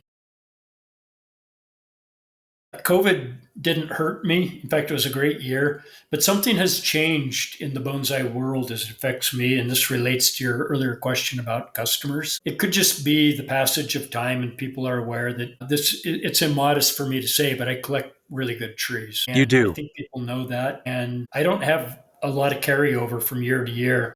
So a lot of stuff gets sold very early in the game, and I just maintain it until it's healthy enough to make the transition to the customer's house. So it has everything to do with whether I have a really good early May, June, spring collecting, so that I've got trees that are healthy enough to be there, which is really going to be 6 or 7 months after the fact, right? Because I think it's February. Having said that, I just realized that it's not November. I will have trees available if I set some aside and just say they're off limits. Very nice. Yeah. Sweet. It's a goal. Very nice. Randy, do you mind if we take a 2-minute break really quick? No worries. Okay, I'll be right back. I'm back. I'm not sure if you are. I'm ready. Awesome. So what Is that a elk or a caribou behind you? It's kind of hard to see. It's actually a reindeer. Wow. Okay. It's I live in a small house and I'm running out of room. Yeah. And he's actually considered to be quite huge. It was something I I harvested about, well, I guess it was middle August of a year, so about 16 months ago, hunting in Okay. the Bering Sea with the Eskimos. Wow. And he was very old. He's still got velvet on his horns. I actually have a caribou that is significantly bigger than this. It's actually just got shipped out of Fairbanks today. I'm picking it up on Friday. Wow. So That's I, awesome. I need a house with taller ceilings, Jeremiah. Absolutely, you do. So I understand that you are into several different hobbies. I know hunting is a big passion of yours. How does everything, can you rank everything? So I've heard about beekeeping, I've heard about koi keeping, hunting, bonsai, and pigeon keeping. How do they all rank? And I'm sure I'm missing some. Like, is hunting number one? Uh, Actually, tree collecting is number one. Okay. Hunting would be number two. The hunting vacillates depending on time and effort. For instance, I live right along the Columbia River, but there's really not many ducks around this year, and primarily it's because our weather is so mild. They're still in Canada. And this has been a recurring theme for the last, let's say, 4 or 5 years for sure. They're all up on the Canadian border in the Skagit Flats. So that's ordinarily this would be the time of the year for that, November, December, January. But I've been trying to do some mountain hunts. Last month, I was in Kyrgyzstan for kind of an exotic sheep, biggest sheep in the world, and an ibex. Wildly expensive, cheap, cheaper to go there and hunt sheep than it is in North America. Half the price. But I was at 14,000 feet on horseback. I did well, but at my age, I'm still pretty athletic and I get around well in the mountains. But my pull date's coming sooner than yours, for instance. At some point, I'm not going to want to be on a horse in a blizzard and 20 degrees below zero, Do you sucking have for any air, looking for an animal with horns. That's not going to be that groovy. I can tell you're in good shape, Randy, and because you collect all those trees, I mean, it's easy to tell that you are in phenomenal shape. Do you have any tips for me to stay in really good shape as I get older? How do you stay in shape? Don't do stupid things that are going to mess with your shoulders and your knees and your hips. If you're involved in any sports that are going to wear those out, I would tell you to slow down on those. I feel like you're a martial artist of some. I'm into jujitsu, Brazilian Okay. jiu-jitsu, which is typically pretty bad on shoulders and joints and things like that. But there's things that you can do. I definitely try not to train with too much ego. So, say, for example, if I'm lifting weights, I never try and max out. I have no desire to. I'd much rather lift to try and lift with a larger rep range as opposed to try and max out and have a bunch of ego or anything like that. Like my main goal also with jujitsu and with bonsai and with collecting is to be able to do it for as long as possible and have no ego in terms of like, oh, I got to beat this guy or I need to do something that's really going to hurt me. Now there are times, say for example in collecting, if there's just a badass tree and it's at the top of the mountain, like you got to figure out how to get it down. But I'm all about doing it as safe as possible and trying to eliminate as many risks as possible. And so I think it is important that if you should tie yourself in to a rope, you should tie yourself into a rope. Recently, I started using like a hiking pole or a walking stick sometimes for really steep hills, which is something I used to not do. But if you think about it, you want to have a tripod of 3 points hitting the ground as much as possible, as opposed to just your 2 legs or 2 feet. I feel like I have taken some falls on the granite, and it is not fun, like you said earlier. Hmm. Uh, well, let me go back to a couple, three things. I'll clear up the list real quick. Tree collecting, hunting, and then my other hobbies are I don't have bees right now. Have struggled periodically with the diseases and trying to time the treatment in the fall to keep the varroa mites at bay. One of the biggest problems we have here is we just are so wet, trying to keep the hives dry and keep mildew and mold out of the bees, trying to keep them dry. You can keep them dry, you can't keep the humidity out. So I'm taking a pause from that right now. I'm also in the city, and it's legal now finally again. Before, I may have had beehives when you weren't supposed to, but the neighbors were okay with it. The pigeons and the koi are more just because I like to nurture things. I like the sounds of the pigeons. I like to fly them. I don't really actively race them, but they are racing pigeons. I train them to come home. I currently have too many. If you know anybody who wants free pigeons, especially if they have kids, I have some beautiful Yeah. birds. Huh. They're free. They're free. They wouldn't be good for eating, really. And the koi, I don't know. You have koi. They have personalities. I've got 2 ponds in my backyard, and it's just fun to look at them and hang out with them and drink. I just like to sit and watch both of those, and I'm pretty active, so they are a mellowing influence for me. And Definitely. both of the ponds are set up so that I can look out my window and see down and into them, which is Yes. nice.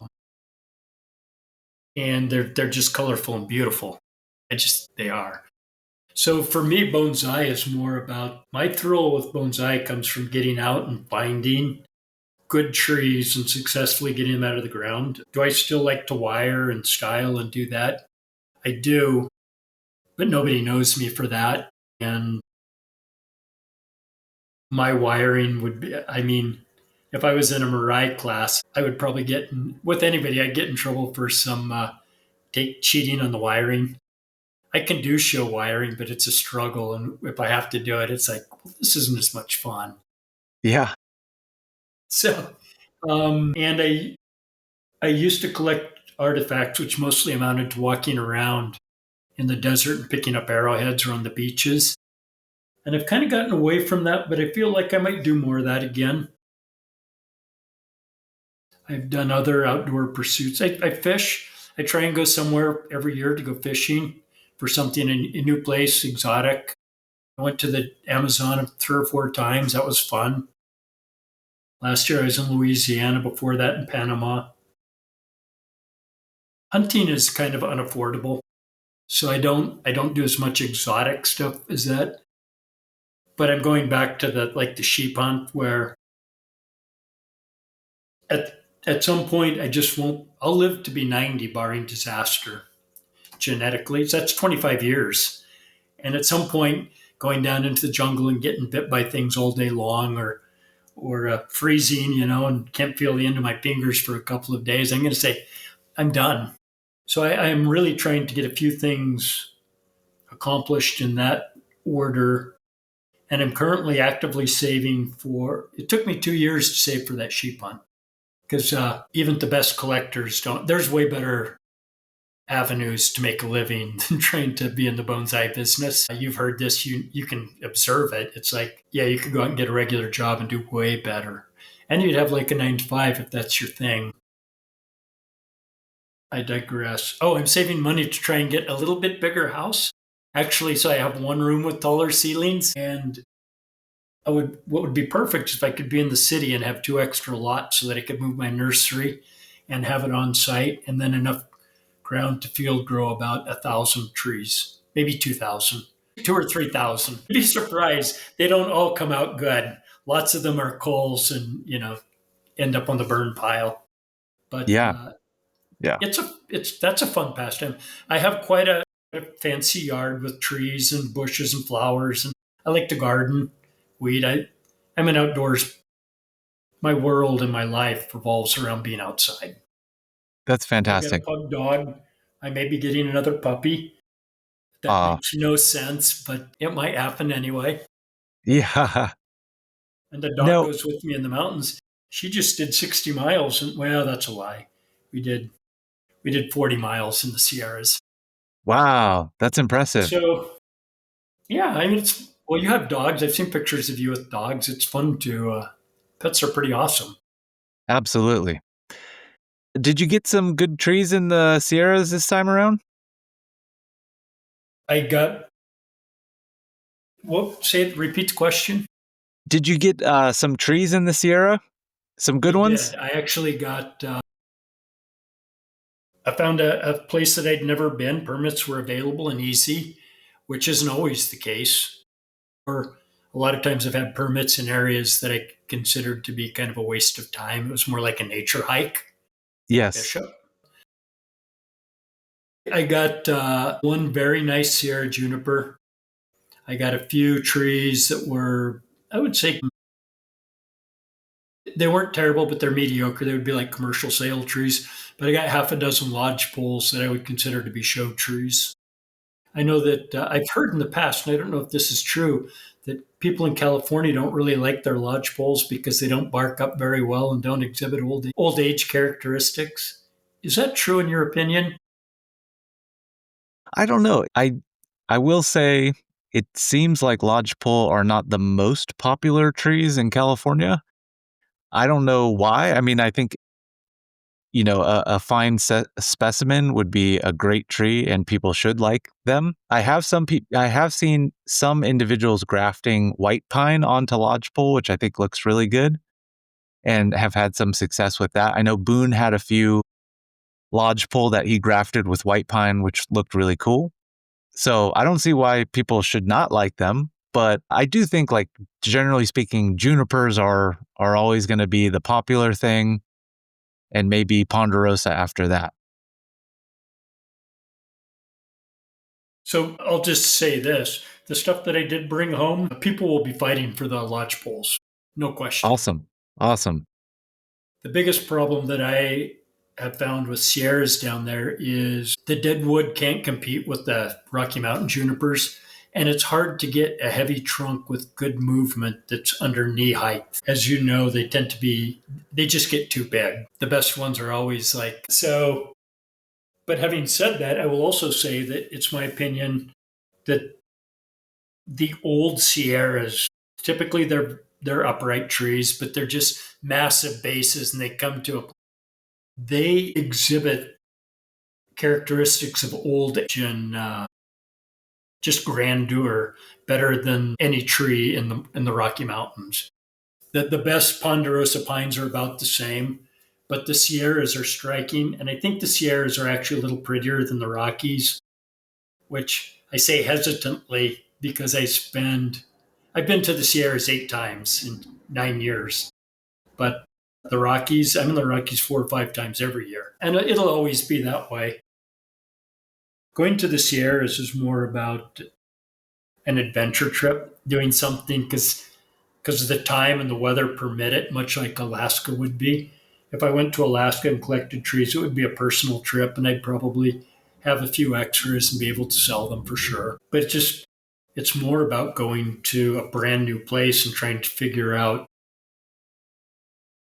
through observation and hiking and spending time in the mountains, trying to figure out what's really going on there and just spend time in the outdoor world all alone and then at the end of the day trying to make it be successful at what I do. I mean, I love to look at trees too, but if I'm going up there to chase trees, I chase trees and look at nature as I go. It's not the other way around. Totally. So there was something else you'd asked me about. Oh, my tips for being in good shape. Yeah. I'll tell you this: the longer you can put off knee, shoulder surgeries or everybody hurts their back. But fortunately, I like to go to the gym. I like to lift weights. Nice. I work out with puny weights. If you saw what I bench press, people would giggle out loud and say, "What the hell is that?" But it doesn't take that much if you work on perfect form to isolate specific muscles. And I've been told that there's a difference between gym strong and farm strong, and just coincidentally, I'm probably a little of both. But when I want to get prepped for the mountains, one, you just need to have your muscles need to be strong. Yoga. I love yoga stretching. I used to see a chiropractor quite a bit, and he was a yoga teacher, and he showed me how to fix most things. The biggest problem is trying to remember how to fix a certain muscle in my shoulder that I hurt 4 years ago because so much has come and gone. Foam balls and tennis balls are pretty awesome. I take them with me on trips. Yeah. And for me to get in the best shape, the stair machine, the Stairmaster. You go on the Stairmaster for 20 minutes at a medium speed, 20 minutes. You do that every day for 2 weeks before a trip. You'll see. It's a Yeah. real thing. And one thing that can be an issue is I live at sea level or 200 feet, and I commonly work at about between 7 and 10,000 feet. And as I get older, I can tell, degradation of my ability to the first couple of days of getting acclimated. It takes me 2 days to do it. It used to take me a day 15 years ago. So, and that's not going to get better. I have a peer that is equal to me, but he only hunts, lives locally, and the stair machine doesn't work for him. He swims, and he swears by that. I've swam too, but it doesn't use the same muscles. Hmm. Yeah. Interesting. Yeah, I don't think you can. I mean, just in terms of for hiking up and down hills, I feel like the Stairmaster is a fantastic machine to use. Yeah, you can make that even more awesome too by putting a backpack with about 30 pounds on and going up the stairs. There You're you going to go. turn the speed way, way down. Yeah. When you made those trips when you go out to the Rocky Mountains, what type of vehicle are you taking? Are you taking like a big semi or a big box truck or a van or something? No, I just And have how a long are regular you out there? pickup, just like everybody else. Okay. But what I do is I rent a trailer and I'm out there and I bring trees home in that. Okay. And I've talked about this pretty commonly. And it's interesting because in the last couple of years, I've been in 3 different places where people from the Midwest had come out and filled and collected trees and rented a U-Haul trailer to take them home in. So I know other people have keyed in on this. I Mm, mean, they may have thought of it on their own too, but I've shared that all along. I could have bought fancy toy haulers. I could have bought 5 or 6 of them by now, but I live in a wet environment and I don't like to work on cars, but I can. There's axles, there's bearings, there's tires, there's the electrical wiring always gets messed up. Here, it's going to get moldy and mildewy and wet unless you pay to store it. And then you're hauling it 1,200 miles empty. And if you're moving back and forth to locations, where do you store it? Where do you save it? You pull them on rocky roads, they get flat tires. It makes my life simpler. I was a contractor for a long time. I like to rent things and return them when I'm done with them. that makes I don't sense. need to That makes a own lot of sense. everything. Yeah. Okay. And how long are you out on these trips? 15 years ago, I used to average 12 to 14 days. Now I can do it I do it 8 to 10 days. Usually in 7 or 8 days. I wear a Fitbit the last 2 years. Typically, on a big day, I move 10 to 12 miles. That's not necessarily all walking because it registers on the motion of your arm. So while you're digging, chopping, but you can look at your zone minutes and how often you were in elevated heart rate zones. 10 to 12 miles is a pretty good day. And this will be 18 to 30,000, 28,000 steps. And I can do that for about 8 days. And then more or less, I'm tuckered out. And it takes 16 hours of driving, just driving one way or the other. So you're usually one big day out and a day and a half coming back. No matter what I do, I've developed a pattern to work all day and then try and knock down 3 to 400 miles that first night, get in somewhere at midnight, and then so that I can get home the next day in a big day. And Wow. then I get tired of staying in hotels. But Yeah. camping, I tried camping to save money early on, and you're typically covered with dust, dirt, and mosquito repellent, and you just want to get that wash. You can take a solar shower, kind of, but rolling into your sleeping bag dirty and then getting up, and I camp out a lot. I sleep in a sleeping bag plenty, so Yeah. I'm happy Yeah. to roll into town and cash my trees day by day until either typically I am pulling out when I have a full load, whatever that means. In pine country, you can get a lot more because you can stack trees literally on top of one another.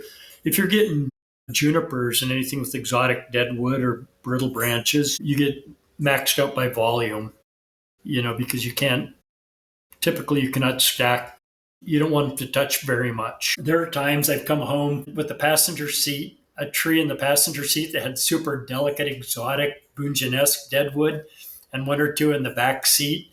And I'm yelling at the dog, and the dog only weighs 13 pounds not to touch anything because that's the valuable characteristic on that tree. And as you probably know, once you break deadwood, no matter how you try to attach it, screw it, glue it, wire it, It's not the same. it's never the same, and most times it doesn't have a very long shelf life. Yeah. Once it's Yes. broken, it's more or less lost. A couple other things I'll share.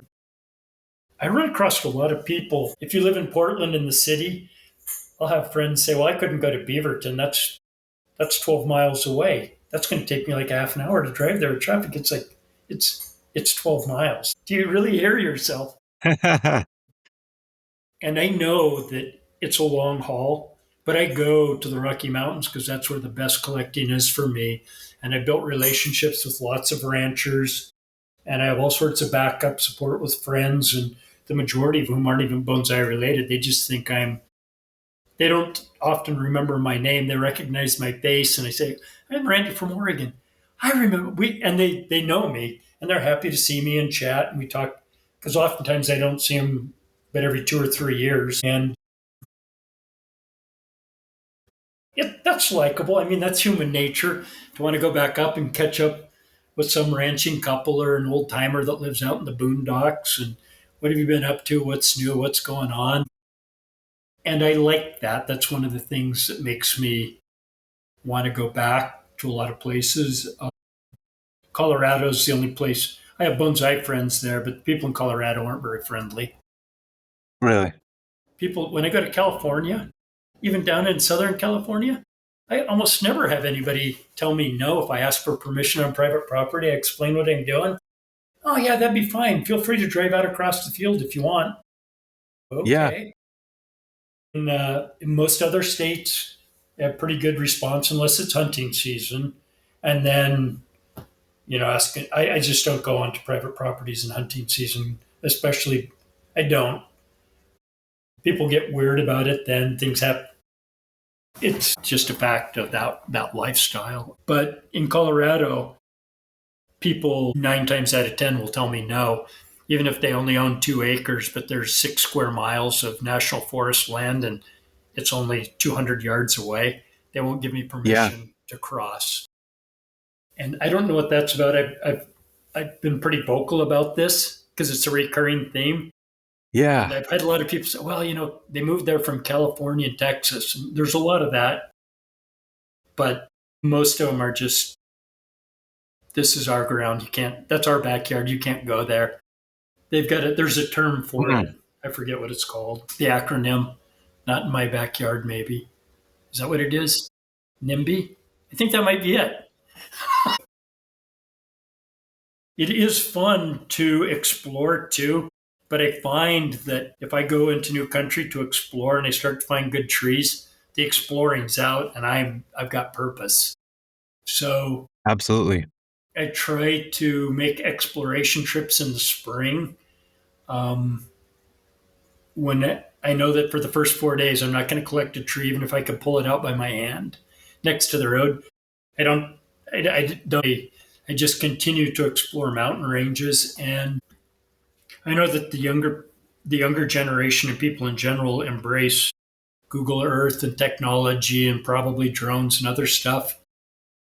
And more I've come to realize that there is some possible use for some of that. Google Earth, maybe. But I don't care about that, so I don't do it. Have I? I absolutely have done it. And sometimes I'll look stuff up to try and figure out how a road system works because it's not in my paper maps. But I navigate by paper maps and binoculars and just putting the miles in on the road and talking to people and meeting people. And that there's joy for me in that. So that's part of my process. I didn't always know that that was part of the joyful reading maps, looking at stuff, but something I learned from my father. And it's like, oh, you're just like him. This has become a thing for you. And so I embrace it. And, Yeah. and it works pretty well. It actually works really well. But it is time consuming. You've been in the mountains. You can blow up a couple 100 miles in 2 days. You can do 200 or 300 miles in a day because you go from range to range and the weather's not right. There's snow cover. The rock is what you can't get out on it. Well, you can, but you can't cover enough ground to be useful. The roads are muddy. Oftentimes in the Rocky Mountains in the spring, it'll be perfectly good until it rains. And then driving on flat ground is dangerous because your truck will go off what's basically a dike. You're 30 feet in the air and you're going to roll your truck in the prairie, which almost happened to me once. And Oof. the backcountry boys. Love those guys. So Steve and I are really close, and we chat all the time, and we both had similar experiences where like I just couldn't control the truck, and I'm sliding towards the edge of the road, and it's like if I get over the edge, it's just prairie, but I'm going to roll my truck. Oof. Yeah. So there's always something. Definitely. I can't imagine the number of miles that you've probably put in just scouting different locations. It's got to be astronomical. I know that this year I put 45,000 miles on my truck. Whew. Wow. And that's Okay. 35 to 40 is standard. 45 is a pretty big year. It's a lot. Yeah. Yeah. That's a ton. But it does come with it just comes with the territory. And I know collector friends in the Rocky Mountains, and I could move there. But I have I get tired of the rain here. In fact, I've got seasonal affective disorder right now. It doesn't make me depressed, it just makes me sleepy. But I know that it's there, so I get outside and I stay active. I've got ways to overcome it. But if you live in those dry, desiccating environments, collecting the trees and the aftercare and the high success rates with really small root balls, because again, immodestly, I collect things with tiny little roots and I come home and take even more off. I do things that they simply couldn't because they're dry and windy or cold and windy and windy and windy. And it would take some of the joy out of, to be successful would be harder work and it would be less satisfying. So, and that's just coincidental that I live in such a perfect environment for tree recuperation. Yeah. With all the rain that you get, I think Max was telling me that sometimes you actually cover the trees though because they're getting too much rain. Is that something that you do sometimes? Yeah. So coincidentally, just yesterday, I moved all my Rocky Mountain junipers under a greenhouse roof. It's really just a simple 2x4 shed I keep at the farm. And I don't know how big it is, but it's probably 18 feet by 25 feet. And it's not very high off the ground, 4 foot at one end and maybe 7 feet at the other, tapered. And I just put sheet plastic on it, on the roof only, and I moved the trees underneath it. And its only job is to let the roots breathe, even though they're growing in screened pumice. Gotcha. I did this. This will be the third or the fourth year. So I taped it up 2 days ago, and yesterday I moved all the trees in. Yeah. And I will actually take weak trees or limber pines or some other stuff that I can just, you can look at a tree and tell that it could be stronger. So I put all sorts of other odds and ends underneath that. And the whole goal is for me to be able to control the moisture in the roots. But we are so wet up here that most winters I will only water that underneath that once or twice between now and April 15th. Wow. I probably won't water until the 1st of March. That's and maybe not so even different. then. Yeah, Now, this has but totally been makes sense. the last 3 weeks have been really wet here, but the trees don't languish as much. They rebound more quickly in the spring. The pine trees don't seem to matter as much. Limbers being a white pine, I have some really nice ones that are in my yard or in pots in my driveway that I leave out all winter. And they do okay, but I know that trees in transition do better if you can if you're in control of the moisture. I think maybe 10 years ago, maybe 12 or 15 years ago, I lost Rocky Mountain junipers and a couple of ponderosa pines and what they call screen pumice that you buy by the yard that drowned. And so that's when I started to screen pumice and get the vines out. And then in the last 4 or 5 years, I've really started trying to get higher quality junipers because I've got people that are interested in them, like noisily asking and kind of scratching at the door for them. And so that's kind of what pushed me over. It's not a precipice. I don't know why I waited so long to do that because it's a simple, easy scenario and it has benefited me and the trees hugely. No Yeah, question. I also keep the absolutely. trees on the ground there underneath that too. If it's a tree in transition, it doesn't come up off the ground ever. That's great. Yeah, I've found a tremendous benefit in screening pumice or getting out all the fines. I even go so far as I rinse my pumice before I put it in the bonsai pot or in a box just to make sure I get as much of those fines off as possible. And I dry it after that just to make sure it's really dry and there's no dust on it because I think that dust just clumps up, clogs drainage holes, and just doesn't allow those roots to breathe. So I think it's so important. Definitely a vital, important point. Well, so I don't rinse mine, but the first time that I plant them and chopstick everything in and then I wire the tree in and everything's solid, the very first time I water them, I use a garden hose, a jet, like the Yeah. nozzle, and with under pressure, and I work methodically around where I know that the root ball is, and you can just watch the water runs gray for quite a while. It's not unlike the first time you plant a tree in three-way; it runs brown or tan for a little bit. And I know for a fact that I don't get it all because I have to plug drain holes or the floor with the coarse sawdust so that the pumice doesn't all run out. And when you take the trees out to repot them later, there's very often about an eighth to 3/16 of an inch of sludge right on the bottom of everything on Mm, a round container. It's got the standard four side holes. So hopefully trees don't spend more than 2 years in a container or three before they're moving onward to their next home. totally.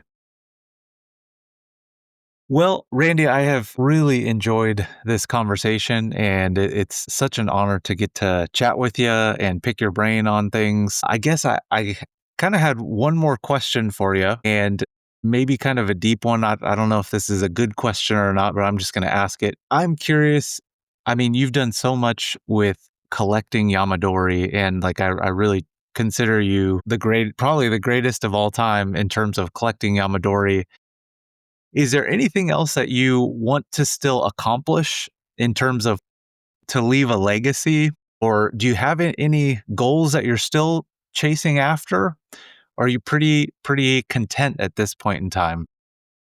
That's interesting because I typically don't listen to podcasts much, but this summer and fall, I made a point out of listening to podcast bonsai and then just some other oddball thing because normally I'm an audiobook guy.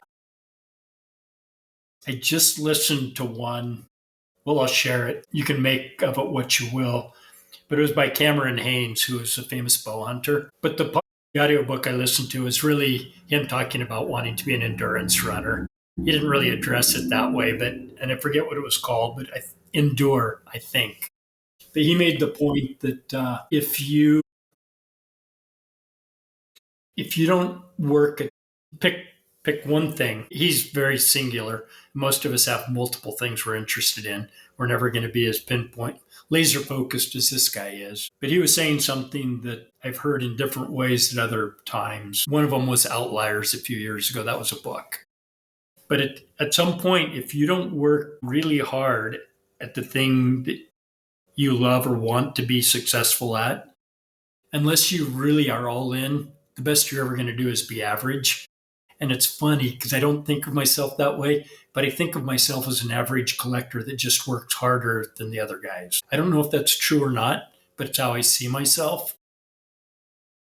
And I feel like I can get better. It's like, yeah, I want to do better. I want to get better trees. I want to get healthier trees. I want to get root systems that come out that are flawless and do a better job of finding that incredible show tree that just isn't got quite enough roots and being better at letting it go. It's like, you know what? You'll find one. You just need to cover more ground. Let it go. There are more trees, hundreds of square miles of rock right here that you're never. I'm going to run out of time before I really get good at what I do. So just better all around. And I'm also mellowing with age. I'm probably easier to be around and less. I'm not really driven by money so much as experience. And I've had people tell me that I collect experiences. That's And cool. I've mentioned this in podcasts. I'm very comfortable alone in the mountains. When I come back, I like to live in town and be around people and do things. But when I'm in the mountains, whether I'm looking for a tree or an arrowhead or a duck or a deer, I would way much rather do that alone. And in a perfect world, in the old days, you would have hunting camps where you'd have family traditions. People get together for a few days or a week. And you'd probably all go out and hunt on your own during the day, but you'd come back and make dinner together and have camaraderie in the tent and around the stove. That's a fading, dying tradition. And it's just because of the way we manage populations and how you draw permits. But that's nearly gone now. When I was in my youth, that was a standard thing. And I enjoy that with my son when I collect with him sometimes. But he's got his own life. And he does that to hang out with his dad because he's old enough now. It's not embarrassing to hang with me. So I like the fact that I was able to train at least one person to carry on this if he decides to do it in the future. Will he? I don't know. I think he doesn't like it that much. But it's not impossible that someday I have an apprentice to. I don't know how that would work. And I've had lots of people offering please don't call me and say, hey, I want to be that guy. I got a strong back and I'll just watch and help you carry stuff. I'm not there yet. But at some I'm point, sure it feels people like. blow you up about that all the time. I remember years ago, a guy named Larry Jackal, who you may know from Denver. He runs I remember. Yeah. Yeah, nice guy. And he runs the bonsai garden there at the, I don't know the name of it, but it's in Denver. He told me once about 15 or 18 years ago about trying to teach younger people to carry on the collecting generation. And I remember at the time thinking that was nonsense. And it's like, why would I want to train a bunch of people that are going to be not necessarily my nemesis, but they're going to be competitors because the bonsai world is limited. It's not like we could go out and grow 1,000 of this and sell them every year or collect 100 of these and sell them every year. The market is simply not that big. But now as I've gotten a little bit older and the more that I've realized that younger people just for whatever reason aren't in the natural world as much as people my age. It's not just in bonsai, but it's in hunting, it's in fishing, it's in, I don't know about hiking or camping, but because COVID caused a resurgence in some of that REI type stuff, Mazama things, and in hunting too. But in general, I will probably find a way to deal with that in the next 5 to 7 years. That would probably be a goal. Because if you just go out there on your own, which is how you may have learned how to collect, the learning curve is steep and it can be wildly frustrating to go out and just be unsuccessful. And then you do get a great when it comes back and it dies because you just don't have the skill set yet. It should be addressed somehow. I'd be the last person to be able to tell you how to do it. I don't know yet, but it feels like that would be worthy. Very nice. Awesome. Well, I actually also enjoy listening to Cameron Haynes. I like his his podcast and everything. I've heard him quite a bit on the Joe Rogan Experience and talking about training for ultra marathons and that kind of thing. But I think that I really like the quote that you quoted from him, and I think that that's the right mentality to always trying to become better and always be trying to improve and never settling. I think that's the right way to do it. And I think that speaks to your character and why you've been so successful. And so I think that is awesome. And I love to hear about, I'm really curious to see the future with collecting and yourself. And if you do maybe take on some type of apprentice or something like that, that would be very interesting to see. And I do feel like I would like to see some people learn how to collect properly, and you would be the best person to teach them that. So that would be fantastic. Yeah, I'll be. You'll just have to ask me. I'm not shy to talk about what I do. I typically just don't. I never talk really about specific areas and specific techniques. But as you're probably aware, collectors are like fishermen. They're a little bit secretive. Yeah, for good reason. For good reason. And Yes.